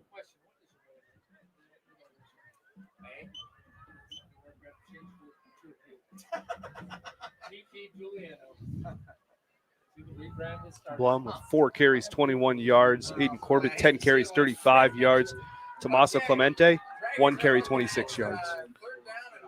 There's Clemente to the near side. They send the man in motion. Direct snap to Clemente, He was in the Wildcat and tried to cut and slipped, and now Warren is going to take its first Ross Becker Insurance timeout of the half. We're going to step aside.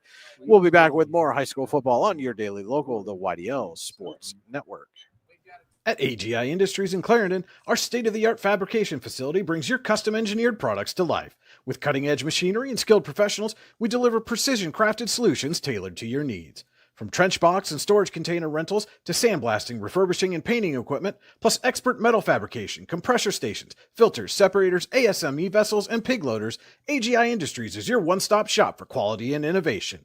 Call 814-728-6050 for more information or to secure a rental. So a 4th down and 11 coming up here for the Dragons.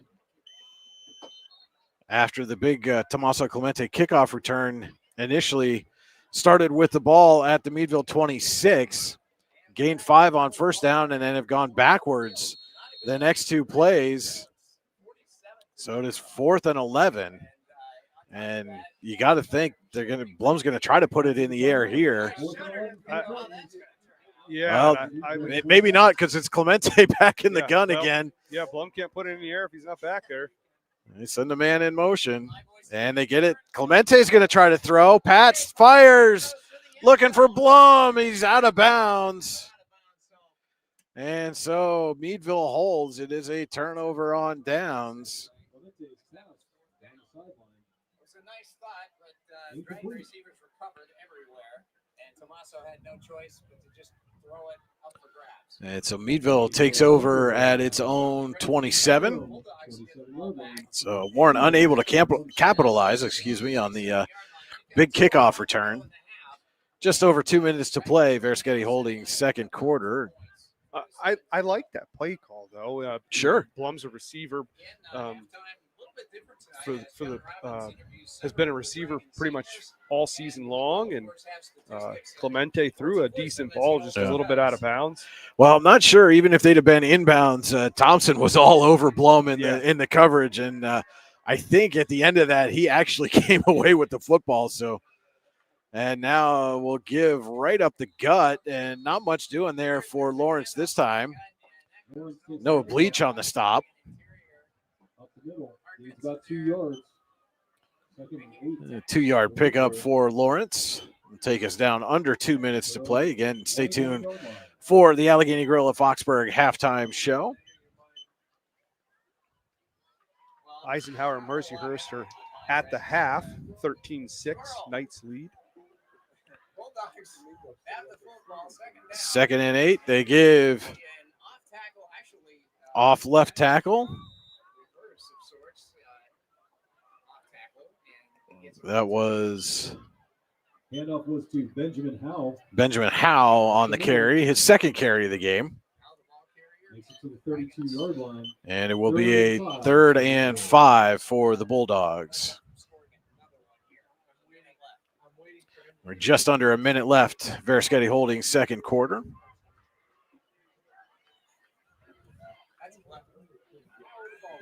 And Meadville not in any hurry here, Cody, to try to punch another one in before the half.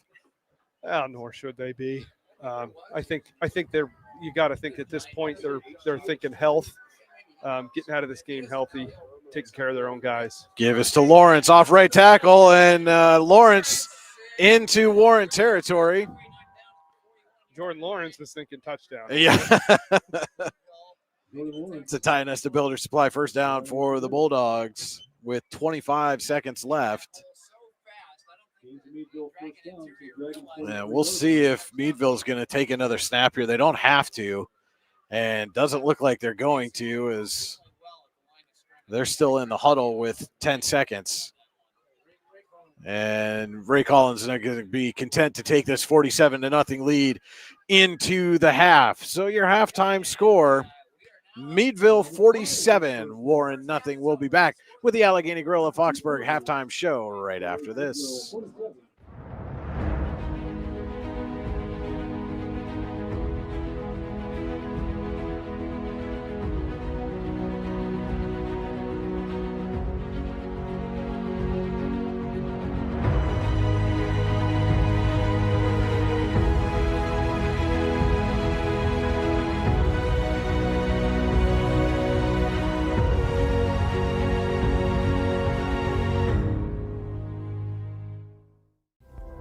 Discover radiant beauty with Healing Beauty by KJ. Our natural, cruelty-free skincare line harnesses the power of nature to nourish and rejuvenate your skin. From hydrating serums to soothing creams, find your perfect routine. Shop now at shophealingbeauty.com for exclusive offers and free shipping on orders over $50. Healing Beauty by KJ. Glow naturally. Shine beautifully. Icy Ink Screen Printing and Embroidery offers screen printing and embroidery on apparel as well as on cool gear like backpacks, window decals, and engraved tumblers. We also specialize in team, business, and organization fundraisers. Check out our Icebox stores online at ICYYinc.com or give us a call at 814-688-0034. Let's meet, drink coffee, and design some cool shirts. Be cool, wear icy.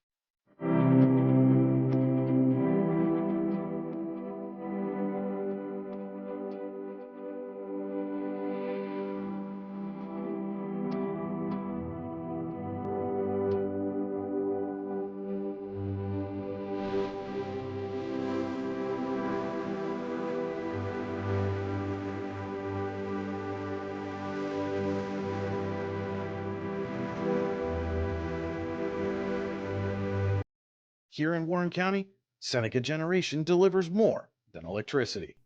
We provide clean, reliable power, and we're proud to call this community home. Our team is committed to giving back, supporting local programs, and helping create opportunities that make a difference for families, schools, and neighborhoods. Because powering homes means empowering lives. Seneca Generation, powering your home, empowering our community. You've got dreams, might even be something big. Imagine what you could do with the right solutions. Secured against evolving threats and set up to make the right decisions faster. At Acrisure, we help protect and grow everything you've worked so hard to build. We are the brightest people using the best of technology. We are an extraordinary advantage for you. We are Acrisure.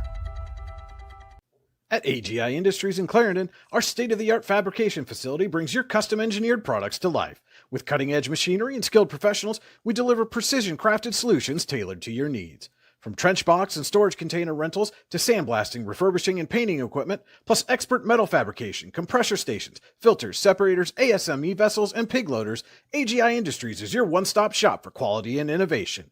Call 814-728-6050 for more information or to secure a rental. Welcome into the Allegheny Grill of Foxburg halftime show. Your score at the half: Meadville 47, Warren nothing. The Allegheny Grill in Foxburg, where you come for the food and stay for the view. Come check out their new indoor-outdoor wood-framed event center. The Allegheny Grill was recently voted the #1 waterfront restaurant in Pennsylvania. Find out why at AlleghenyGrill.com. Brian Hagberg, Cody Elms with you in the AGI Industries Storage Containers broadcast booth. AGI Industries is your one-stop shop for quality and innovation. Call 814-728-6050 for more information or to secure a rental. Our scoreboard tonight is brought to you by Rouse. Rouse is caring for generations. Visit rouse.org to find out more. And our board is powered by Seneca Generation. Seneca Generation is powering your home, empowering our community. And Cody, let's start with our Hunter Station Golf Club scoring summary. You can score a great round of golf at Hunter Station Golf Club just outside of Tionesta, online, hunterstation.com. Well, Brian, it started quick. 13 seconds into the game quick with Tamir Phillips with his first, little foreshadowing there, with his first touchdown of the night, returning the opening kickoff 80 yards to go up early. That Miller kick failed. 6-0 for the Bulldogs. At 7:57, Tamir Phillips with his second score. This time, a wide open pass from Jacoby Thompson that went up to put the Bulldogs up by 2 touchdowns. Miller got the kick. At 2:26 in the first quarter, Tamir Phillips again with a score. This time, a 24-yard pass up over Tommaso Clemente from Jacoby Thompson in the back of the end zone. Miller got the kick. 20-0 Bulldogs into the second, approximately 9 seconds into the second, or 19 seconds into the second. Jacoby Thompson hit a different receiver this time, getting the ball to Zach Carr for a 29-yard touchdown. Miller got to kick. 27-0 Bulldogs. At 10:22, Jordan Lawrence took his turn after the Bulldogs recovered the fumble, takes it easily 25 yards for their 5th touchdown of the half. Miller got to kick. 34-0 Bulldogs. At 7:31, Tamir Phillips returned to the end zone once again with his 4th touchdown of the night, sitting all alone in the back of the end zone, just waiting for that 9-yard lob pass from Jacoby Thompson. That kick did fail. 40-0 Bulldogs. And the final score of the night, Tamir Phillips again at 3:20 with a touchdown, wide open, grabbed a somewhat low pass from Thompson for the 23-yard score. 47-0 Meadville. That was our Hunter Station Golf Club scoring summary. Visit them online, hunterstation.com. Let's take a look now at the Warren Forest High Ed Council halftime stats. The Warren Forest High Ed Council has been serving Warren and Forest counties for more than 40 years. Visit high-ed.com to find out more. The Warren Forest High Ed Council, your access to lifelong learning. For Warren, they've ran 21 offensive plays and have 67 offensive yards. All of them on the ground, all of the yardage on the ground. Aiden Corbett with 10 carries, 35 yards. Tommaso Clemente, 2 carries, 21 yards. Charlie Bloom with 4 carries and 21 yards. Zach Barnes, 1 for -2. And then they had a little bit of a loss there on a fumble recovery as well. On the Bulldogs side, it's a whole different story. 23 carries, 371 yards in the first half. They're averaging 16.1 yards per play. In the passing game, Jacoby Thompson is 6 of 7, 151 yards, 122 of those off the 5 catches by Tamir Phillips with his 4 touchdowns receiving. Zach Carr with 1 touchdown for 29, or 1 reception for 29 yards, which was that touchdown. In the rushing game, Jordan Lawrence with 12 carries, 198 yards. He also has a score. Tamir Phillips with 1 carry and 12 yards. Jacoby Thompson, 1 carry, 2 yards. And Benjamin Howe with 2 carries, 8 yards. I expect to see a little bit more of Benjamin Howe here in the second half. That's it. Those were our Warren Forest High Ed Council halftime stats. Visit high-ed.com to find out more. We'll be back with a look at the Generational Wealth Management Out-of-Town Scoreboard. It's the Allegheny Grill of Foxburg halftime show on your daily local, the YDL Sports Network. For all your automotive needs, look no further than the Warren Tire Center. From new tires to tire repairs, PA state inspections, wheel alignments, and auto detailing, there's so much more that we can do for you, and there's no reason to go anywhere but the Warren Tire Center in Warren, Pennsylvania. With over 40 years of serving the Warren and surrounding communities, it's always been a great day at the Warren Tire Center. We offer same-day service and walk-ins are welcome. Open Monday through Friday from 7:30 a.m. to 5 p.m. The Warren Tire Center can be reached at 814-723-8050. When most places start preparing for a long winter's nap, we start living our best life. The mountainsides burning with color ignite something inside that now is the time to embrace what's around us. Warren County, Pennsylvania really is paradise, as we are surrounded with beautiful places and smiling faces. Warren County, Pennsylvania. Find your adventure, find your peace. Founded in 1978 and headquartered in Warren, Pennsylvania General Energy has become a leading oil and natural gas producer in the Appalachian Basin. PGE is a proud and growing organization making positive contributions to the region's economy and environment. We are equally proud of our commitment to safety and environmental programs. PGE is a strong, family-oriented company that believes in giving back to the communities in which we live, work, and play. PGE, producing the energy we need, protecting the environment we treasure. Looking for affordable auto, home, and life insurance? Look no further than Allstate Insurance, the David Jones Agency in Clarion and Meadville. At the David Jones Agency, you get personalized attention from someone who lives where you do. The David Jones Agency meets you where you are. They are available during regular business hours Monday through Friday at their office, via appointment at the office after hours, or remotely. The David Jones Agency also offers investment opportunities, including annuities and IRAs. The David Jones Agency can be reached in Clarion at 814-223-4000 and in Meadville at 814-337-5107. Excellence, teamwork, responsibility. Those are the foundations on which Phoenix Sintered Metals in Brockway is built. Phoenix is a Verischetti family-owned powder metal manufacturer committed to being an industry leader through excellence, innovation, and continuous improvement.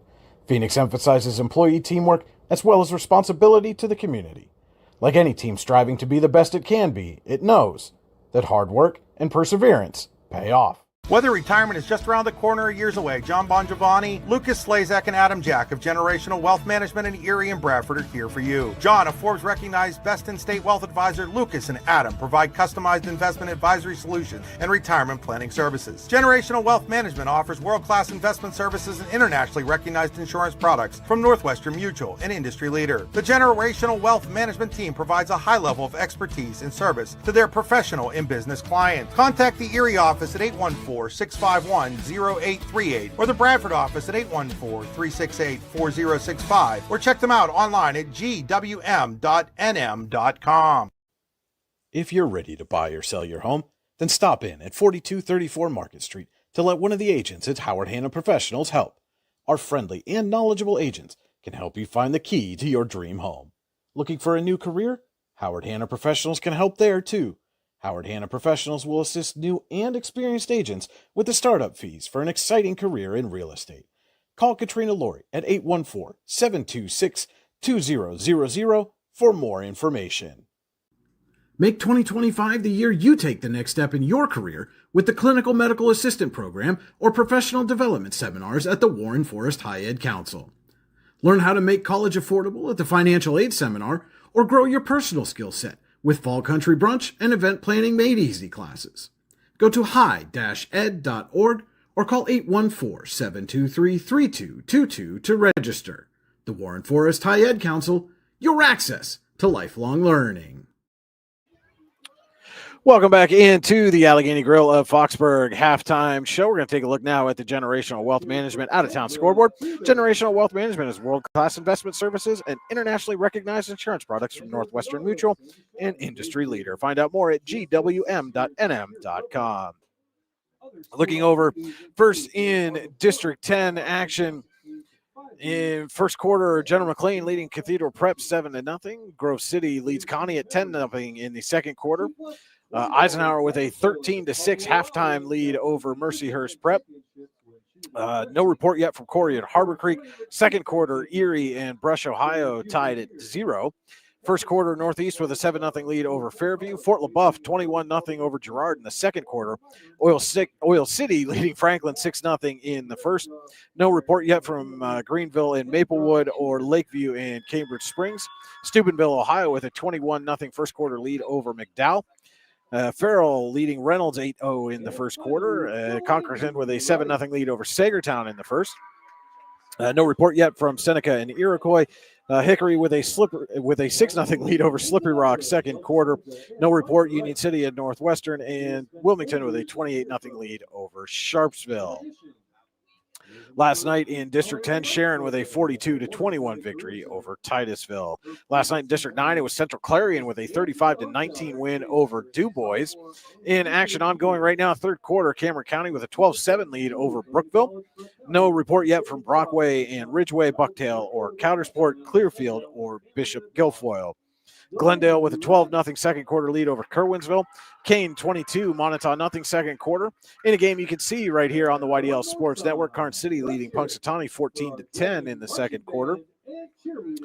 No report yet from Otto Elder to Smethport, Red Bank Valley, and Keystone, or St. Mary's and Bradford. And in the third quarter, Port Allegheny with a 21-7 lead over Union AC Valley. That has been a look at the Generational Wealth Management out-of-town scoreboard. Let's take a look now at the Rehab Center second half adjustments with 8 locations to serve you, including in Clarion, Brookville, and Kittanning. The Rehab Center always makes the right adjustments. The Rehab Center is chiropractors caring for health. Visit them online at rehabcenters.com. That's center spelled the old English way with an R-E-S. Second half adjustments for the Bulldog. I really don't have any because I think a lot of the guys we're going to see in the second half are guys that didn't play in the first half. But if that isn't the case, all the Bulldogs have to do is keep doing what they're doing, and they haven't had to run very many plays to get it done either. For the Dragons, you know, I hate to keep beating a dead horse here, but I think you got to get Clemente the ball at least a few more times, and try to stick with that run game. I don't think there's anything there in the passing game. Blum, he's 0 for 2 with an interception. Clemente had that one wildcat pass. Maybe that's something they could try to pull off, but they got to stick to the ground game and try to get the ball to Clemente. Those were our Rehab Center second half adjustments. TheRehabCenters.com. We'll take a break and be back with third quarter action from War Memorial Field. Meadville 47, Warren nothing. It's high school football on your daily logo, the YDL Sports Network. Golfing at one of the prettiest golf courses around is what you get when you play around at Hunter Station Golf Club just outside of Tonesta. Located in the Allegheny Mountains with a spectacular view of the Allegheny River, Hunter Station offers something for everyone. The rolling hills of the front nine, coupled with a back nine situated along the banks of the Allegheny River, create some of the best views in all of northwestern PA. And when you're done with your round, enjoy a delicious meal or a cold drink in our restaurant and bar. Looking for a place to stay? Hunter Station has you covered there too with play and stay packages. Find out more at hunterstation.com. Need plumbing, heating, or air conditioning services in Western PA? Then call Luton's Plumbing, Heating, and Air Conditioning in Clarion today at 814-226-8695. At Luton's Plumbing, Heating, and Air Conditioning, we believe that a service-oriented business like ours should give you quality care and a quick response time. That's why we stand on our promise, offering you reliable 24-hour service that gets your job done right when you need it. We can also be found on the web at lutonsplumbing.com. Again, that number is 814-226-8695.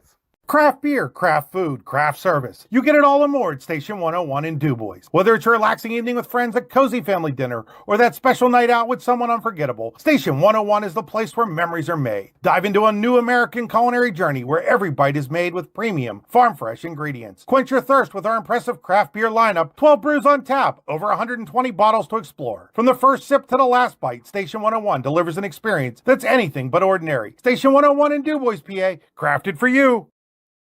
Have a fender bender? We can mender at Park Avenue Motor Car. Bring your vehicle to Ron and the crew at Park Avenue Motor Car, 7 South Carver Street in Warren, or call 814-726-9728. Park Avenue Motor Car, proudly serving Warren County for 30 years. Wise Eyes of DuBois and St. Mary's are premier eye care facilities here in our Tri-County area. Their offices and eye care team are dedicated to providing excellence in patient care, eye education, and optical services. Dr. Greg Lineski is a leader in clinical eye care involving eye and vision disorders. Dr. Lineski takes the time to explain the results of your eye exam, describes your options, and listens to your eye care needs, because maintaining good eye health is an ongoing partnership at Wise Eyes of DuBois and St. Mary's. Are you transporting steel or other unique products? Then you need to check out Oil Country Crates. Oil Country Crates supplies certified wood crates or pallets for shipping steel and other products. Oil Country Crates can ship crates throughout the United States and overseas as well, thanks to their ISPM 15 inspection stamp. Oil Country Crates is dedicated to providing prompt and reliable services to all of its customers while abiding to all shipping regulations. Find out more at oilcountrycrates.com. Oil Country Crates, your products, our protection. Just a few seconds away from the start of third quarter action here at War Memorial Field. Meadville leading Warren 47-0. Wanted to give you an update on some of those scores that we didn't have reports on in District 10. In second quarter, Farrell all over Reynolds 60-0. Wilmington up 51-0 on Sharpsville. Sagertown and Cockerton tied at 14 at the half. Cambridge Springs leading Lakeview 21-7 at the half. Greenville all over Maplewood, 49-0 at the half. Northwestern a 28-0 halftime lead over Union City. Seneca with a 35-6 halftime lead over Iroquois. Hickory with a 14-7 halftime lead over Slippery Rock. Northeast up now 31-7 at the half on Fairview. Corey 13-0 over Harbor Creek at the half. And Oil City now up to a 35-0 halftime lead over Franklin. And General McLean at the half leading Cathedral Prep 14-6. And third quarter action just getting underway at Mercyhurst University in Erie. Again, Warren County fans be interested in this Region 3 clash as Eisenhower leading Mercyhurst Prep 13-6. Knights could get a share of the Region 3 title with a win.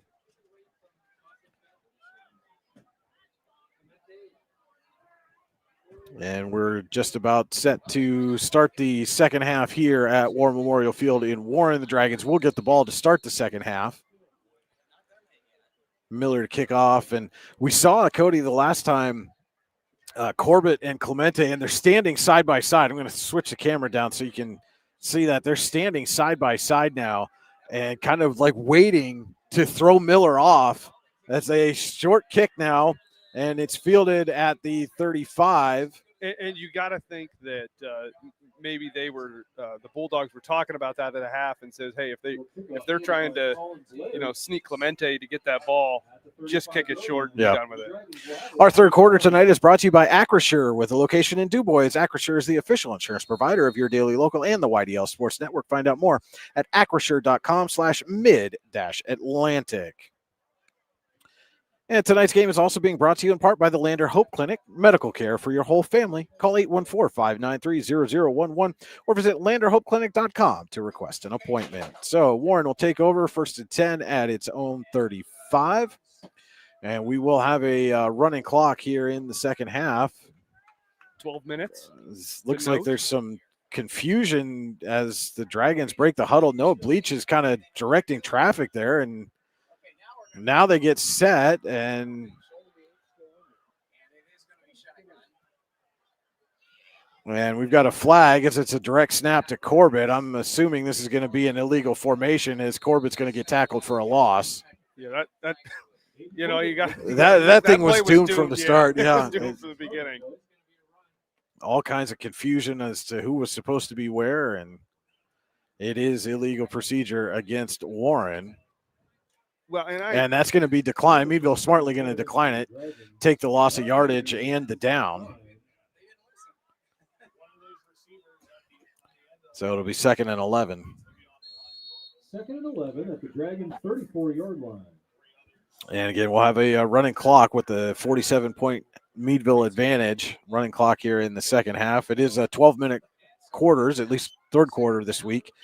The last time we were here against General McLean, they ran the quarters down to 8 minutes. But 2nd and 11, and another direct snap, to Corbett, and he'll get out to the 43-yard line, call it a 4-yard pickup, but it will still be a 3rd and 7. 3rd and 7 for Warren at their own 37-yard line. 38-yard line.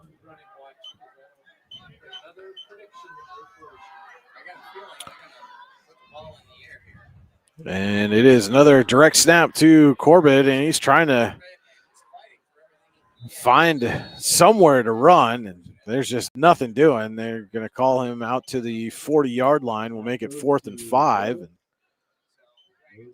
Blum will come on to punt. 5 yards to go for Warren. Reminder, your view of the field tonight is brought to you by Venango County, where there's always something to see and do. Visit them online, venangocountypas.gov.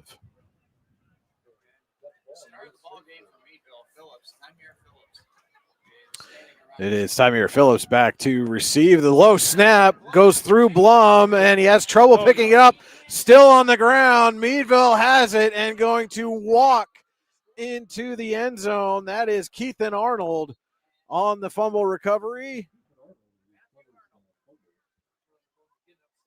And Blum's slow to get up. So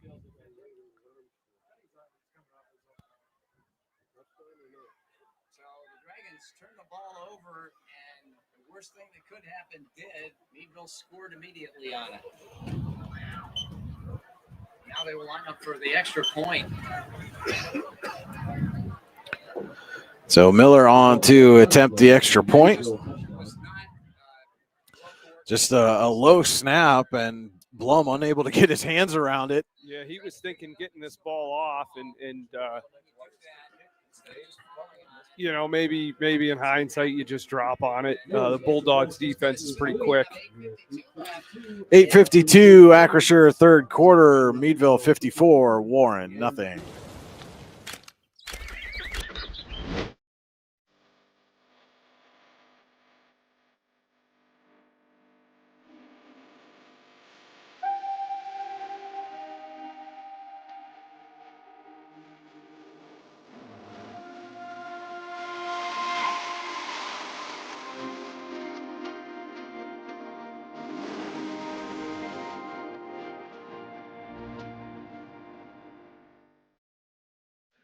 Keithan Arnold with a 19-yard fumble recovery extends Meadville's lead to 54-0 over Warren. 8:52 to play. Acrisure third quarter. And Meadville's running out of ways to score touchdowns here tonight, Cody. They've had a kickoff return. They've had a fumble return now. A couple receiving touchdowns, some rushing touchdowns. So what do they need? They need a pick six. They need a punt return. Pick six, a punt return, and a safety. And that's way more than a hat trick, but they got it. That's a grand slam. And we'll see Miller squibs it again. And taken by Warren and out to the 40-yard line. And that was Cam Hagg on the return. Had an interception last week, and I actually ran into Cam's grandmother on the way home. Made a stop at the Quick Fill in Pittsfield, and she was coming out. asked me about the team, and I had the pleasure of letting her know that Cam had an interception last week, and she seemed really excited about that. Yeah, it's always good to brighten somebody's brightening somebody's evening with telling them that their grandson had a good play. So now Blum will be out taking the snaps from under center. And it looks like Blum's letting this play clock wind down a bit here. And they'll give to Corbett, trying to go off right tackle, and there is absolutely nothing there as a flag comes in at the end of the play. Not too sure what that could be. It looks like he's indicating maybe a hands to the face. Okay. I don't know. It's a hold. Didn't think there'd be enough time for yeah.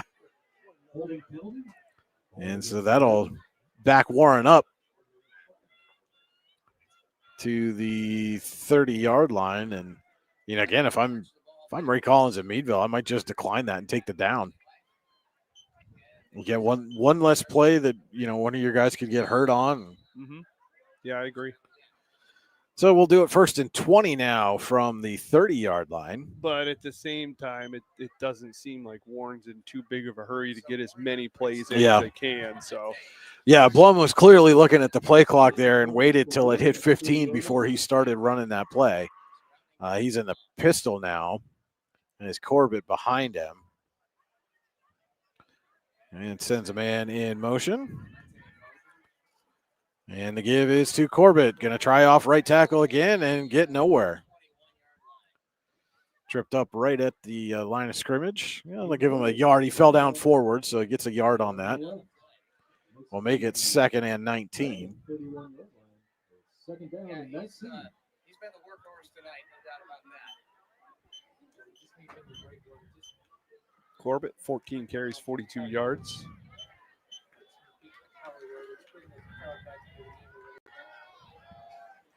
Seven minutes left, Acrisure third quarter. So Fiskus is to the near side, Clemente far side. Blum stays in the pistol. And he'll fake and keep it himself, and he is swallowed up in the backfield. And that was Arnold again, the first one to get to him. And another big loss on the play will bring up a Luton's Plumbing, Heating, Air Conditioning 3rd down and long. When you get backed up on 3rd and long, call Luton's Plumbing, Heating, Air Conditioning to get you moving again. Visit them online at lutonsplumbing.com. 6:20 left in the Acrisure third quarter. And, Cody, I'm sneaking a peek on your phone there. It looks as though Mercyhurst Prep has knotted things up out in Erie, 13-all third quarter with Eisenhower. Again, a Knights win there would give them a share of the Region 3 title, solidify some playoff seeding. A Lakers win would give them the Region 3 title outright. Blum looking to throw. Free blitzer, and it is incomplete. Orth tried to make a sliding catch, could not come up with it. And that will bring up a 4th down and a punting situation.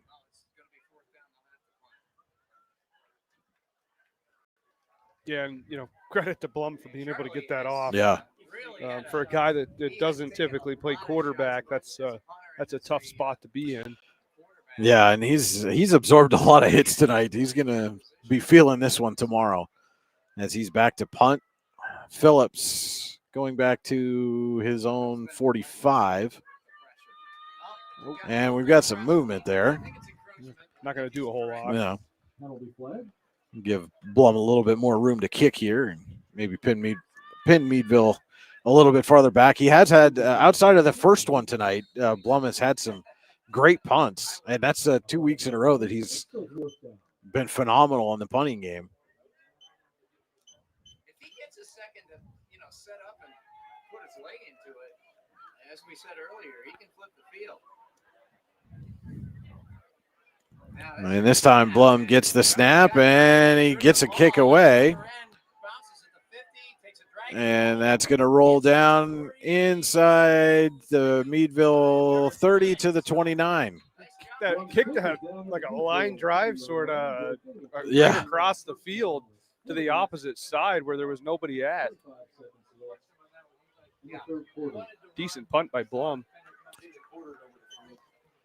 And so with 4:27 left in the Acrisure third quarter, Meadville will get its first offensive possession of the second half. Just going to say that. They take over on their own 30. So Meadville breaks the huddle, and they will send 20 receivers to each side of the field. First time I remember seeing that tonight.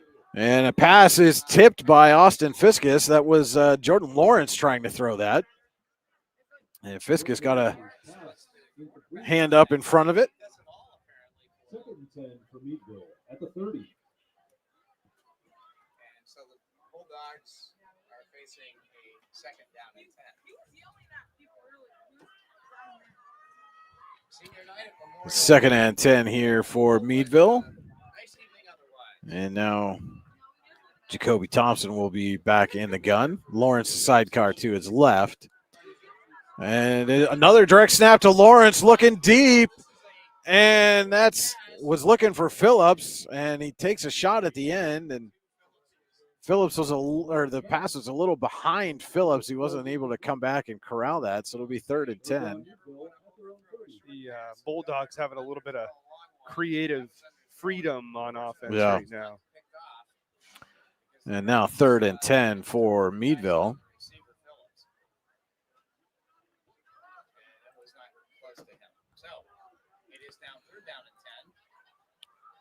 And so it's Lawrence now with Thompson to his left. They send Phillips in motion. The snap hits Phillips.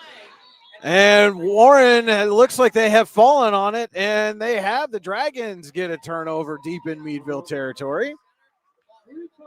And just not sure if that was miscommunication or the center snapped it a little bit early, but it snapped it right into Phillips as he was coming across in motion. Well, they're doing a little bit of offensive scheming that they don't typically do. So, and we've talked about this in some other games. When you're up 54-0 or something like that, it's pretty hard to keep your focus and dot your I's and cross your T's, and you're going to slip up. And that's something that as a coach that you try to keep your guys focused, because you're going to have games where they're going to be mentally draining, and you got to be on your A game. So Blum will be under center, Orth to the near side, Clemente far side. And they'll toss to Corbett. And Corbett cuts inside and picks up about 4 yards out to the 25. It seems like tonight we have been better when we've gone running the ball and between the tackles. Let me get 2nd down and 6 coming up for Warren as look over and see that Mercyhurst Prep has just taken the lead on Eisenhower.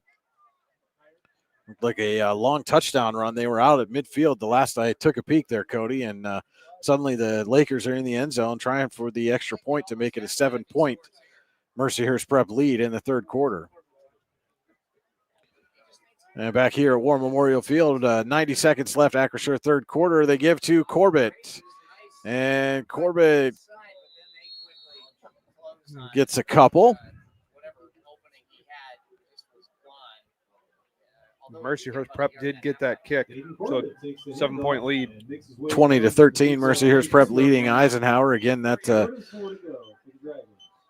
the Lakers looking to claim the Region 3 title outright. Knights looking for a share of the region title. Their first time as a 2A team. They've been in that region for a while, but and again, big playoff implications for that game as well.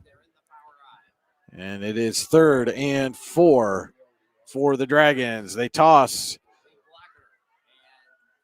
And going nowhere is Tucker Sanford. And Sanford is actually going to get hit for a loss of about 6, back to the original line of scrimmage.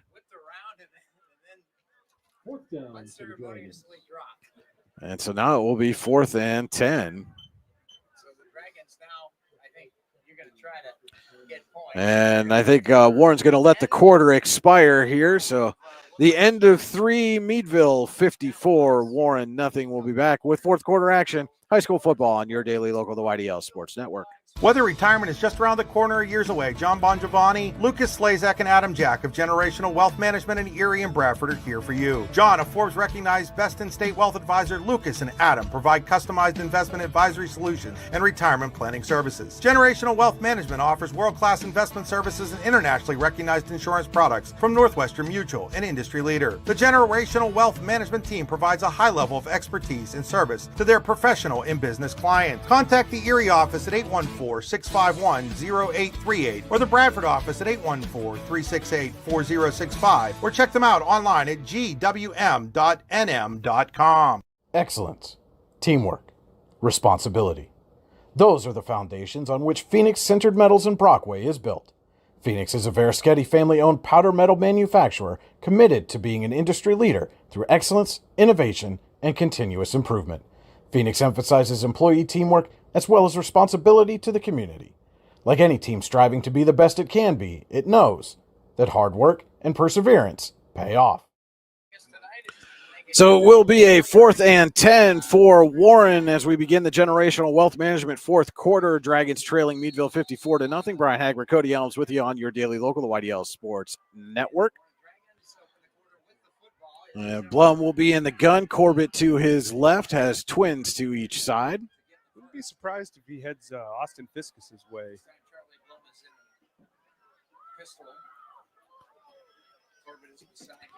Blum has some time, throws, and leaping catch, no, is incomplete, could not hold on. Good effort there by Corbett, but that will be a turnover on downs to start the Generational Wealth Management fourth quarter. John Bongiovanni, Lucas Slazak, and Adam Jack of Generational Wealth Management in Erie and Bradford are here for your investment needs. They offer world-class investment services and internationally recognized insurance products from Northwestern Mutual, an industry leader. Find out more at gwm.nm.com. Tonight's game also being brought to you in part by Healing Beauty by KJ. For all your hair, makeup, and beauty needs, visit Healing Beauty at 112 Pennsylvania Avenue West in Warren or online at shophealingbeauty.com. And running fourth quarter clock, 11:40 to go. Generational Wealth Management fourth quarter. Meadville takes over at its own 29. And now we've got some changes offensively here. We'll get some of those for you as the handoff goes around the right tackle and out to the 41 for a Ty Nesta Builder Supply first down for Sparrow Mutzos.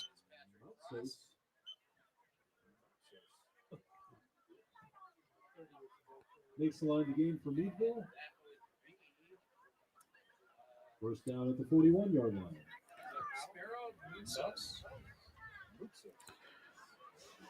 Those wondering about the Eisenhower game, the Knights have driven down inside to 30, the Mercyhurst 30.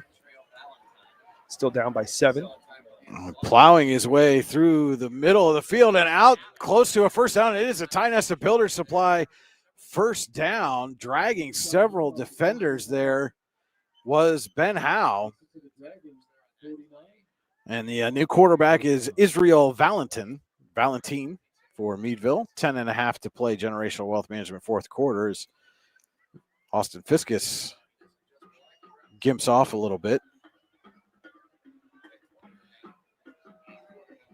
It is a Ty Nesta Builder Supply first down for the Bulldogs. And the fake. And Valentin under some pressure, and he's going to be hit and dropped for a sack. Alex Minio and Chris Orth in to get him.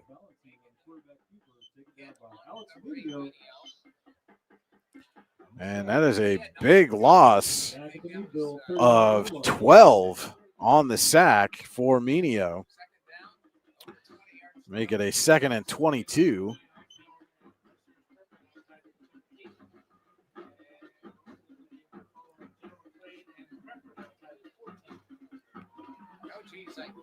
So 2nd and 22, 9:35 left in this one. Valentin under center, and he'll give it off right tackle and spun around near midfield as the ball came out again, and Warren says they have it. They do. And a flag comes out at the end of the play. I believe that was Jackson Brabender on the carry.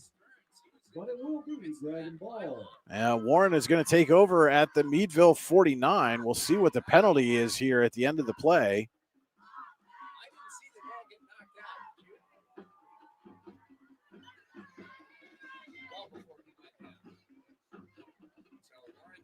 And there's actually two flags. There's another one down at the 35. So there's a flag at the end of the play. There's one down at the 35. Looks like there's 2 penalty flags on the play. So the officials are going to try to get this sorted out here. Special thanks tonight to the Dragon student section. And thanks to all the seniors of the flannel panel. Okay, yeah, because if they accepted the penalty, they'd still be on defense, right? Since the infraction occurred before the ball popped out. And there's a personal foul against Warren.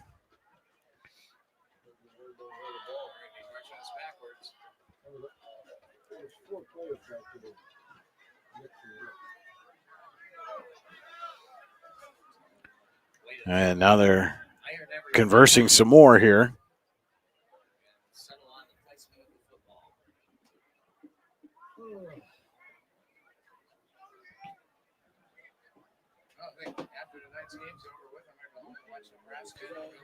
A lengthy discussion with the officials after the Meadville turnover.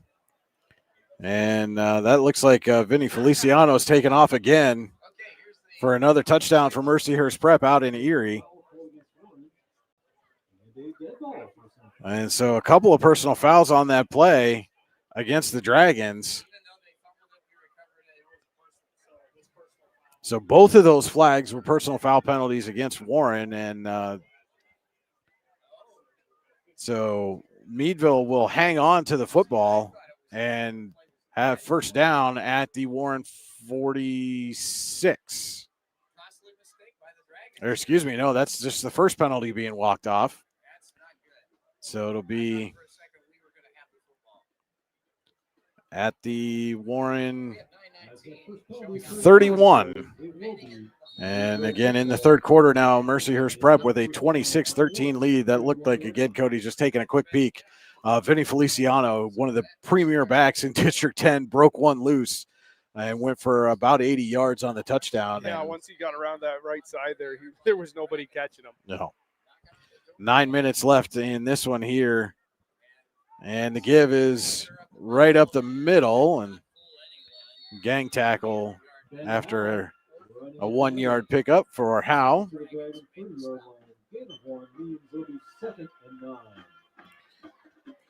Make it 2nd down and 9 for the Bulldogs.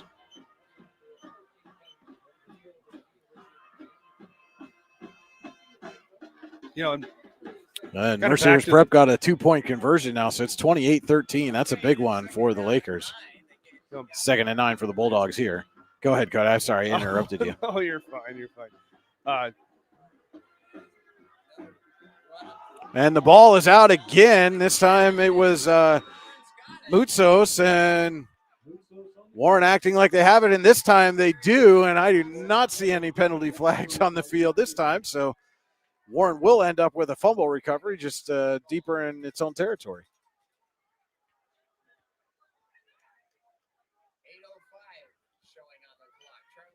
Dragons will take over on first down and throw. So they'll take over on the 26. So after all that, essentially it ends up a loss of 25 yards.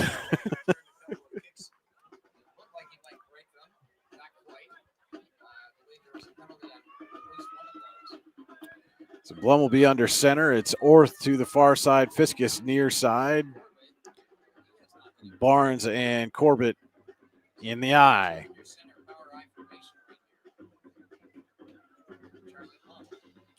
Toss to Corbett. Corbett cuts up, and he gets around the edge. Aiden Corbett to the sideline. Aiden Corbett in a foot race, cuts back in. Corbett taken down inside the 10. And he's slow to get up. That's a nice cutback that Corbett had, Absolutely was. So it's not easy to be running full speed and then, cut your speed in half like that. So 65 yards for Corbett there. Has Warren set up first and goal at the 9. First and goal. 6:50 left, Generational Wealth Management, fourth quarter. Dragons trying to get on the scoreboard here.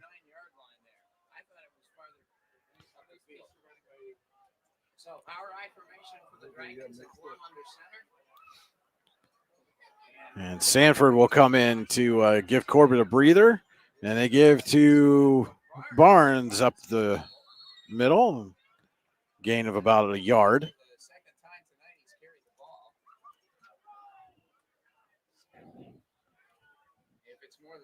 Inside handoff to Zach Barnes.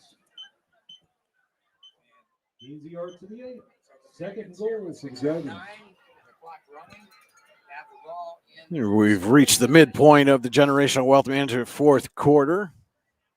After the 65-yard run by Aiden Corbett, Dragons with a second and goal at the 8. And it is Sanford dotting the I, Barnes the up back, Orth far side, and Johnny Sensening on the near side. And Blum tosses to Sanford. He can't hold on to it. Ball's on the ground. And a flag comes in. And Sanford's tackled back at the 21, a 13-yard loss, pending the penalty flag. And the penalty is called on Warren.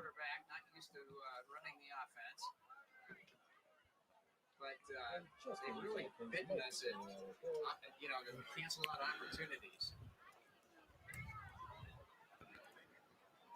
And it is a face mask against Warren, and that penalty is going to be declined. So it'll be third and goal now from the 21. Against the Dragons is declined. And it's going to be third and goal. Well, on a positive note, Brian, this is Aiden Corbett's most yardage that he's gained all year, 17 carries, 113 yards, topping his previous 79 yards earlier this season. And so now twins to each side. Corbett back in. Blum in the gun. Blum looking to throw. Fires. And that ball is incomplete. Was looking for Fiskus, but good coverage there in the end zone by the Bulldogs. Would have been a tight window for Blum to make that pass into, and brings up a fourth and goal. And that's just it. If you're fourth and goal at the 21, Yeah. You can't get a first down. It's end zone or nothing. In a situation where you had it at the 8-yard line to now be at the 21. But that's kind of been the status quo throughout the evening. So here we go, fourth and goal from the 21. Again, it's Corbett, the sidecar to Blum's left. And Blum throws. He's got a man wide open, and it is caught for the touchdown, Austin Fiskus. Second touchdown for Austin Fiskus in 2 weeks. And a flag comes in at the end of the play.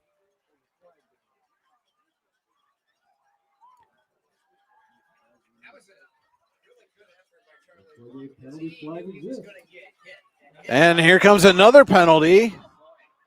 And unsportsmanlike conduct against Warren, and that's going to be double unsportsmanlike conduct. Well, and this is what I was going to say earlier, Brian. What could you possibly have to say? You were down 54-0, or possibly 54-6. You've won one game this year. Yeah. You've been blown out in multiple occasions. There is nothing that Warren should be saying right now. They should be as humble and humble as it gets. Just absolutely uncalled for to have 4 of those penalties in a half. I couldn't say it better, Cody. That's absolutely correct. There's just no call for that, and it looks like those penalties are going to be assessed on the kickoff. as they got the ball spotted still at the 2.5. Well, at least they get to keep their points. But yeah, no, you're absolutely right. There's 3:48 left in this game. The clock's going to be running. Keep your mouth shut. You got a touchdown. Good for you. Congratulations. That's good for the young man. But again, just keep your mouth shut. Go back to the huddle, kick your extra point, and get back to work. Like you said, there's been absolutely nothing that this team has done all season long that would warrant them saying anything to anybody as Blum gets the kick through. Well, but and listen, and I'd say this as somebody that's been on the field for one of those situations a little infamous in Warren football history, but again, this is there comes a point where this wasn't chippy kind of game or anything like that. Meadville scored their points, but they offensively weren't doing a ton here in the second half. Go back to the huddle and come out for the next play and get out of here. There's no call for any of that stuff to be said. None. I have the names here of tonight's winner of the On the bright side, I'm happy to see Charlie Blum get his first passing touchdown. Follows it up with the kick himself.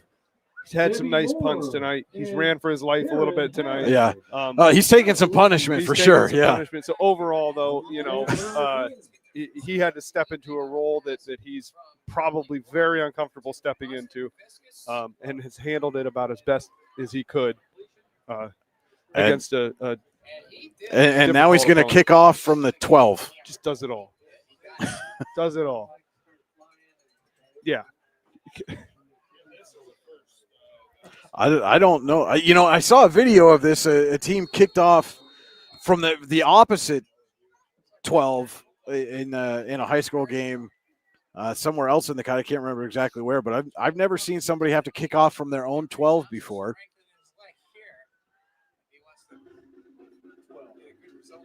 And Blum with a kick, and it's taken at the 38.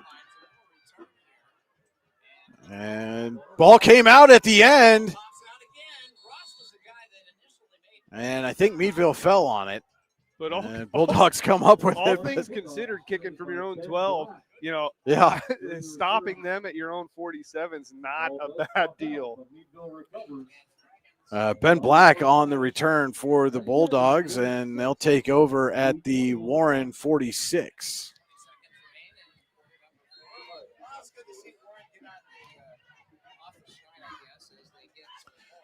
.310 on the running Generational Wealth Management fourth quarter clock.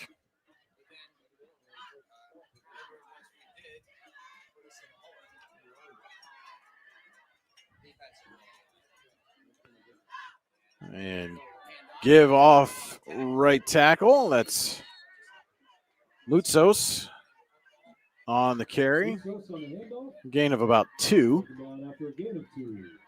And stay tuned for the Icy Ink post-game show. We'll have the scoring summary, final game stats, a final look at the out-of-town scoreboard, and, of course, the Icy Ink player of the game. And I don't think there's going to be a whole lot of mystery as to who's going to be the Icy Ink player of the game for this one, Cody. It's clearly not Tamir Phillips.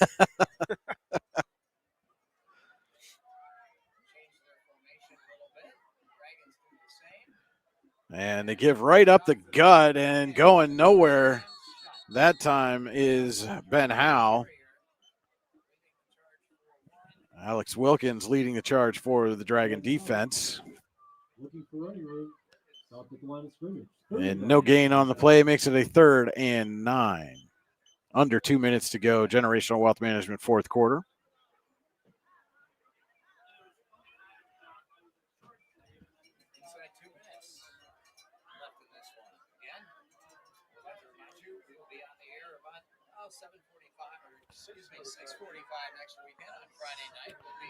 Third and 9 for the Bulldogs.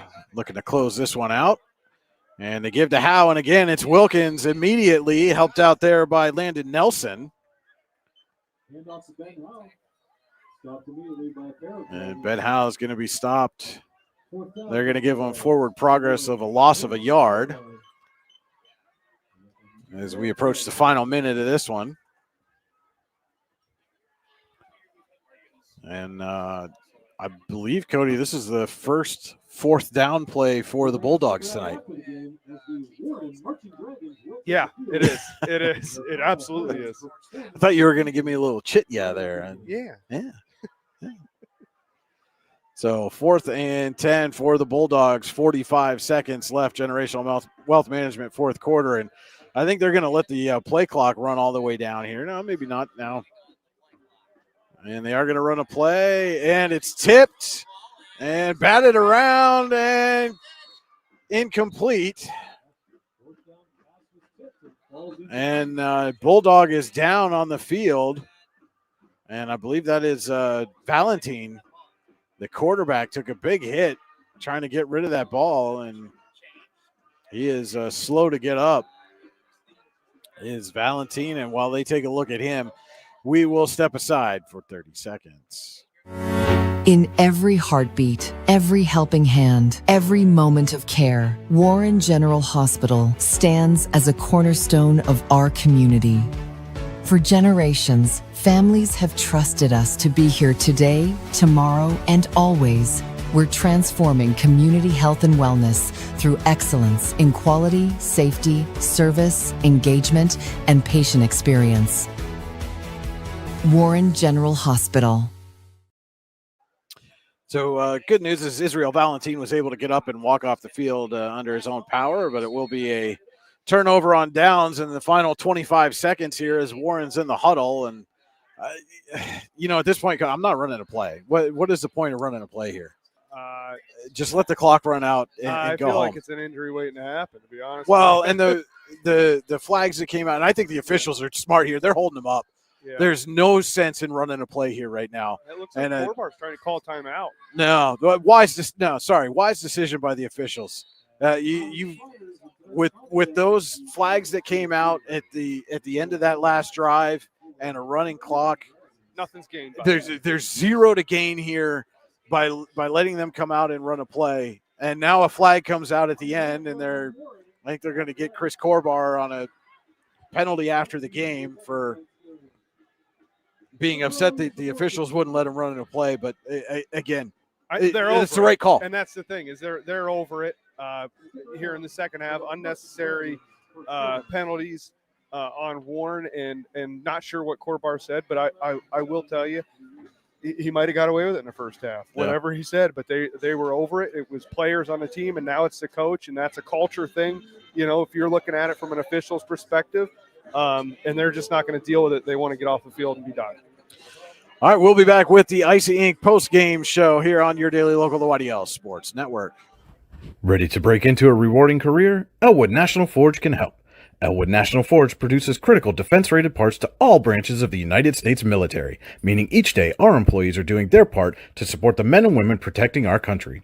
With multiple positions currently available and several career paths to choose from, Elwood National Forge offers on-site and on-the-job training, competitive pay and benefits, including 401k and insurance that start the date of hire, paid time off, and long-term job security. We'd love to support you in building a career. To learn more about becoming part of the Elwood National Forge family, visit enfjobs.com.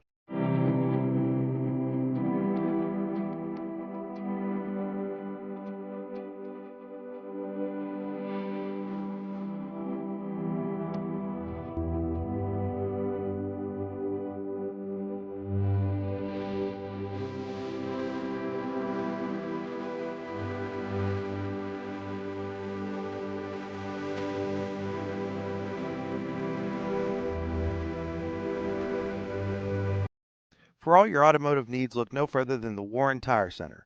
From new tires to tire repairs, PA state inspections, wheel alignments, and auto detailing, there's so much more that we can do for you, and there's no reason to go anywhere but the Warren Tire Center in Warren, Pennsylvania. With over 40 years of serving the Warren and surrounding communities, it's always been a great day at the Warren Tire Center. We offer same-day service and walk-ins are welcome. Open Monday through Friday from 7:30 a.m. to 5 p.m., the Warren Tire Center can be reached at 814-723-8050 and on the web at warrentirecenter.com. You've got dreams. Might even be something big. Imagine what you could do with the right solutions. Secured against evolving threats and set up to make the right decisions faster. At Acrisure, We help protect and grow everything you've worked so hard to build. We are the brightest people using the best of technology. We are an extraordinary advantage for you. We are Acrisure. Here at the Warren County Chamber of Business and Industry, we like to focus on our community and help our local businesses expand and succeed. Why join WCCBI? Not only do we offer a way for local businesses to grow and prosper, but we also provide business development, community involvement, and member benefits. Becoming a member of WCCBI includes benefits such as networking and ribbon cutting. Become a member or to see additional information, visit WCCBI.org today. With locations in Shippenville and Tionesta, Tionesta Builder Supply is a full-service home improvement center specializing in everything you need to build or remodel your home. From power tools and accessories to paint and sundries and general hardware merchandise, Tionesta Builders has everything you need to get your project done quickly. Find out more at tionestabuilders.us and like them on Facebook. At AGI Industries in Clarendon, our state-of-the-art fabrication facility brings your custom-engineered products to life. With cutting-edge machinery and skilled professionals, we deliver precision-crafted solutions tailored to your needs. From trench box and storage container rentals to sandblasting, refurbishing, and painting equipment, plus expert metal fabrication, compressor stations, filters, separators, ASME vessels, and pig loaders, AGI Industries is your one-stop shop for quality and innovation. Call 814-728-6050 for more information or to secure a rental. When it's your special day, we know you want everything to be just perfect. That's why at the Allegheny Grill in Foxburg, we spared no expense in creating our new indoor-outdoor wood-framed event center with waterfalls, gorgeous views of the Allegheny River, a fire pit, and plenty of parking. The Allegheny Grill in Foxburg will take care of everything from catering to bartending, so all you have to do is bring the fun. We do it all for your wedding, anniversary party, corporate event, and so much more. One look at our new facility and we know you'll fall in love. And remember, the view is always free at the Allegheny Grill in Foxburg, PA.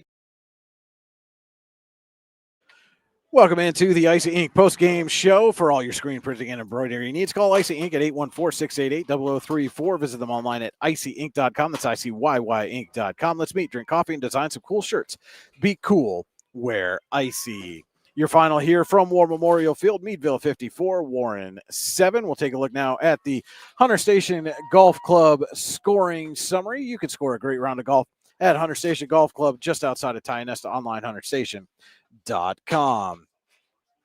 In the first quarter, 13 seconds into the ball game, Tamir Phillips returns the opening kickoff 80 yards to put Meadville up 6-0. Phillips was back at it again, 7:57 to play first quarter.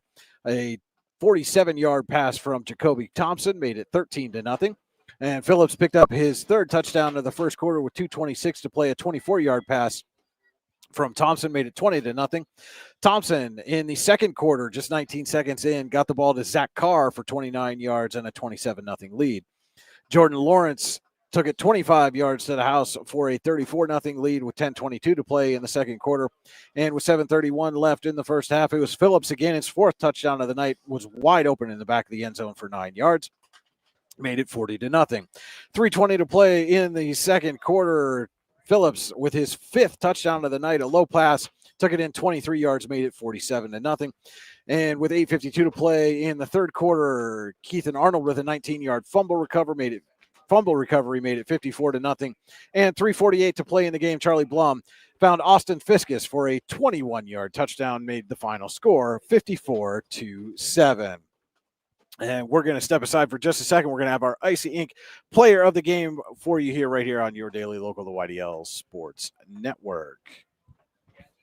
Golfing at one of the prettiest golf courses around is what you get when you play around at Hunter Station Golf Club just outside of Tionesta. Located in the Allegheny Mountains with a spectacular view of the Allegheny River, Hunter Station offers something for everyone.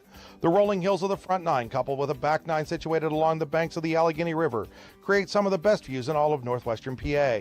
And when you're done with your round, enjoy a delicious meal or a cold drink in our restaurant and bar. Looking for a place to stay? Hunter Station has you covered there too with play and stay packages.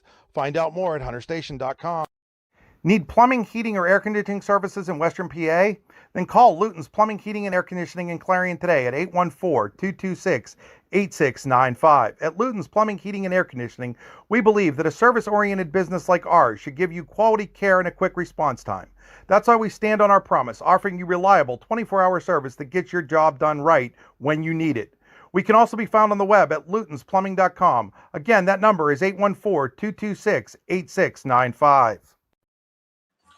Welcome back into the Icy Inc. post-game show. Our Icy Inc. player of the game, Meadville's Samir Phillips, had 5 grabs, 122 yards, and 4 touchdowns receiving, 1 carry for 12 yards, and you opened the game, Samir, with an 80-yard kickoff return touchdown. How much confidence does that give you when you can start the game off with a big play like that? It gives me a lot of confidence just knowing I can start the game with a big play, and it just going forward, knowing what I can do, and just scouting out a little bit.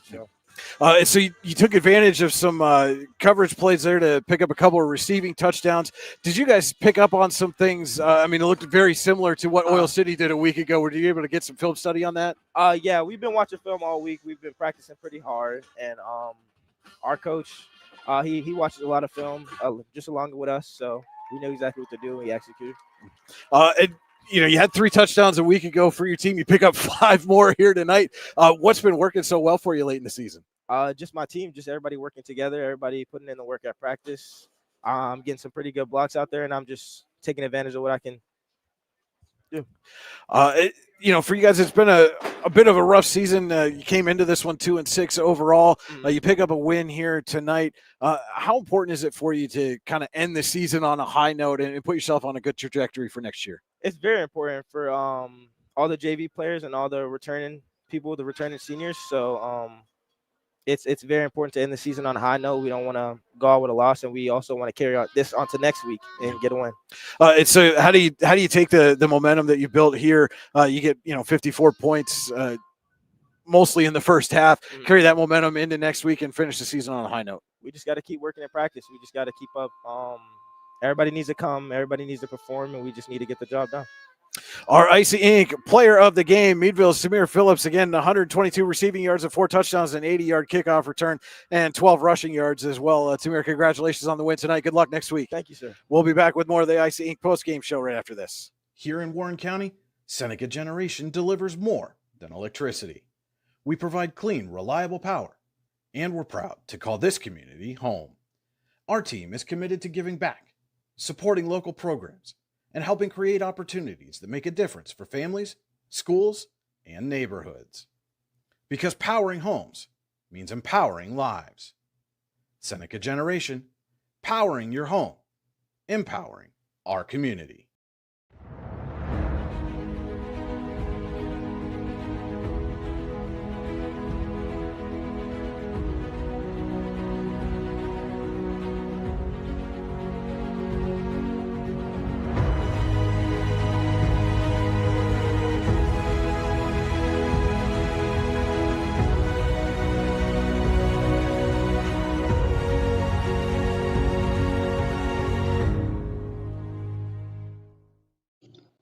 Icy Ink Screen Printing and Embroidery offers screen printing and embroidery on apparel as well as on cool gear like backpacks, window decals, and engraved tumblers.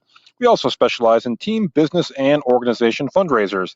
Check out our Icebox stores online at icyyyinc.com or give us a call at 814-688-0034. Let's meet, drink coffee, and design some cool shirts. Be cool, wear Icy.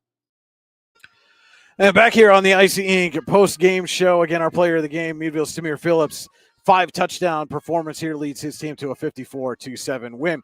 Let's take a look now at the Warren Forest High Ed Council final game stats. The Warren Forest High Ed Council has been serving Warren and Forest counties for more than 40 years.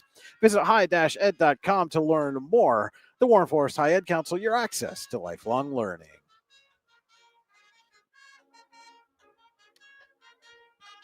Oh. Sorry. You got caught up. You were checking out what the Eisenhower Mercyhurst prep game was doing. 28-20 going on there. Sorry about that. So for Warren, they ran 34 offensive plays, had 154 offensive yards, 21 in the air, and 133 on the ground. It was Aiden Corbett's best game thus far this season. 17 carries, 113 yards, average 6.6 yards per carry, including that 65-yard run that he had here in the second half. Tommaso Clemente with 2 carries, 21 yards. Charlie Bloom with 5 carries and 14 yards.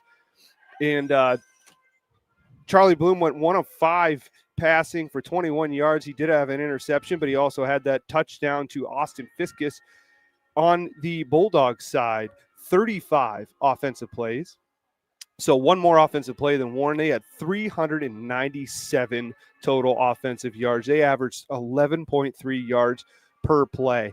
They had 151 in the air and 246 on the ground. Tamir Phillips, who you just spoke with a moment ago, had 5 catches, 122 yards, and 4 touchdowns. Jacoby Thompson, 6 of 7, 151, as I mentioned. And Jordan Lawrence was 0 for 3. Not really known as a quarterback. But in the running game, Lawrence made up for it. He had 12 carries, 198 yards, and a touchdown. Ben Howe had 6 carries for 18 yards, and Mutos had 3 carries for 18 yards. And Eli Rishon, I'm probably butchering that poor kid's name, but he had 1 carry for 10 yards. And the only real blemish for the Bulldogs is they had 55 yards in penalties off of 5 penalties. The Dragons had 75 yards in penalties off of 7 penalties, 4 of which were here in the second half. And I think we've spoken enough about those. So that was our Warren Forest High Ed Council final stats. Visit high-ed.com to learn more. We'll take a look now at the generational wealth management out-of-town scoreboard, world-class investment services, and internationally recognized insurance products from Northwestern Mutual, an industry leader. Find out more at gwm.nm.com. And starting first, last night in District 9, Central Clarion with a 35-19 win over DuBois. And in District 10, it was Sharon defeating Titusville 42-21. Tonight in District 10, the final, Brookville with a 23-12 win over Cameron County. In the third quarter, Ridgeway leading Brockway 10-7. Coudersport with a 40-0 lead over Bucktail in the second quarter. Clearfield and Bishop Guilfoyle tied at 13 in the third. Glendale with a 27-7 lead over Kerwinsville in the fourth. Kane leading Montauk 38-7 in the fourth quarter. In a game that you can see right here on the YDL Sports Network, Karnes City leading Punxsutawney 28-23 third quarter. No report yet from Otto Eldred and Smethport. In the fourth quarter, Keystone with a 34-29 lead over Red Bank Valley. And final, Port Allegheny with a 35-7 win over Union AC Valley. I'm going to confirm this score, Cody, because I just don't see how it's accurate. But we've got third quarter Bradford leading St. Mary's 55-0.